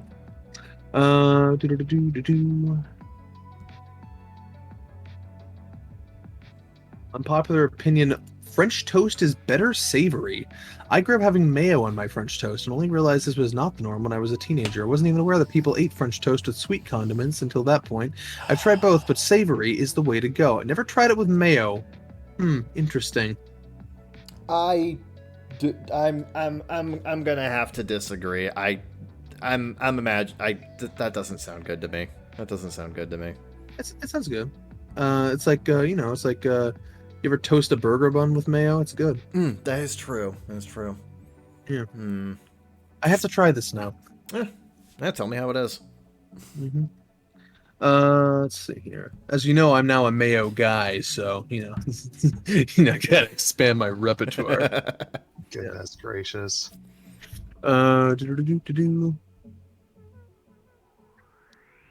Oh, this is a locked thread. Luxurious funerals for cops are a waste of money, time, and resources. Just stop. They're not special. I can imagine this drew only the nicest of comments. Oh God. Yeah, I can imagine this was a fucking war zone. Over the past month or so, 5 Canadian police officers were killed, 3 in the last week, 2 killed by a military boot camp dropout at his home, and 1 just got stabbed the other day by a homeless guy in a routine call. Hazards of the job. As a fellow EMS worker who has been in the crosshairs of violence for the past 15 years, that's the risk of the job. You're not special. There was a funeral a few weeks back for a slain officer in Toronto that was more elaborate than the fucking Queen's funeral. National television coverage, massively oversized hall with hundreds of cops from all over the country in attendance. Too much luxury for one guy dying on the job, the premier of the province. Where I live in Ontario, a construction worker dies every week on average. Never see this for any other profession. It's asinine. Just stopped. Who is paying for cops from across the nation to attend the funeral of a guy in a completely different police force? The taxpayers? Are they doing this out of pocket? Okay, yeah. Just stop. It's a waste. A standard funeral would suffice. Cops aren't special. I love the comments just like, only one construction worker dies every week on average? just the one? Just one. Just the one? Well, your number just came up, buddy. Time to get fucking crushed by a girder. Your number came up. Please fall off the scaffolding. Mm-hmm. Please proceed to the end of the scaffolding. Kind of a ridiculous take. I don't know. I think that's pretty insane that one police officer had a funeral more extravagant than the Queen. Yeah, like little maybe silly. Maybe scale that stuff back a little bit. Mm-hmm.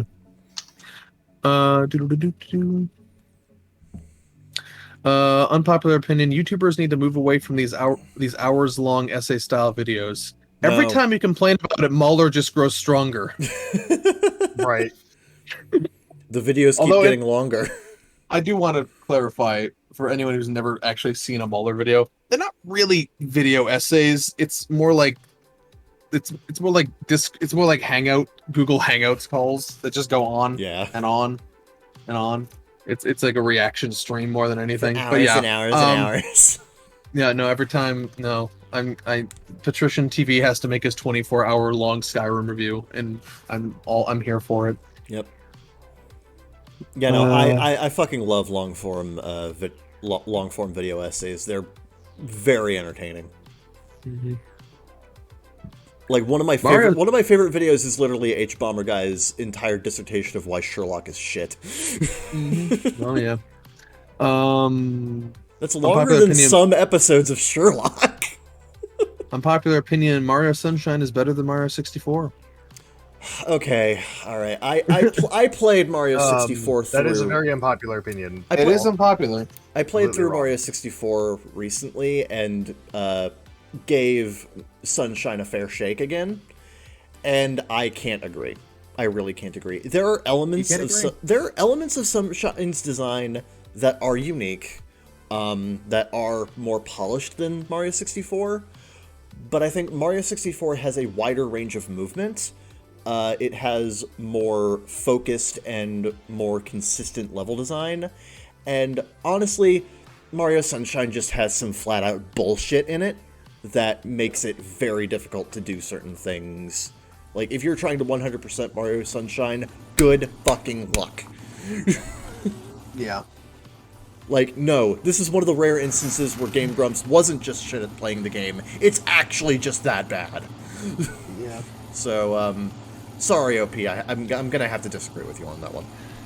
As someone I just disagree who about recently the played both point games. I just disagree 100% on the point that, like, Mario 64's legacy has been cemented in time because it is not only a fantastic game in and of itself, but it's also one of the best speedrunning games ever made. Yeah, Zeke, you're fan. And while people do speedruns of Mario Sunshine, nobody says, man, when somebody says, oh yeah, do you want to speedrun Mario? They're not talking about Sunshine. Yeah, no, they're definitely talking about either the original or 64. They're talking about Super Mario World or 64. No, the original is also very popular in speedrunning. Yeah. Unpopular opinion: orange juice with cereal is good. What? I personally love me some Lucky Charms and some OJ on a nice Sunday mid-morning. You get a nice sour crunch with the cereal. It's mixed up with some sweet as you chew on the marshmallows. It gets smoothed down with delicious orange juice. I'm just going to interrupt and say, I've tried it. It depends on the cereal. Yeah, I imagine. Yeah. And, I would never put a sugary cereal with orange juice, ever. Like, putting Lucky Charms or, Fruit Loops with orange juice is just disgusting. It's too much sugar. It's way too sweet. You don't even taste anything other than sugar. Yeah. At that point. And it's not fun. Yeah, that's just an overload. But something like Grape Nuts or Cheerios, like basic Cheerios, yeah, I could see that working. Yeah. Top comment: I could see Tricks maybe. I mean, Tricks are already fruit flavored, so, and very lightly fruit flavored, might I add. So, Maybe. Sometimes I forget that Trix is a cereal. I only think of it as yogurt.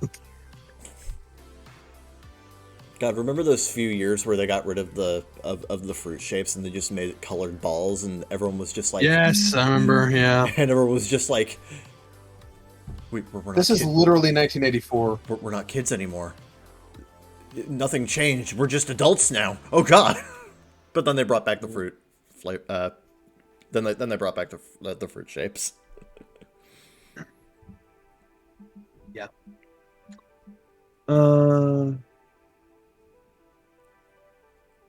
Yeah.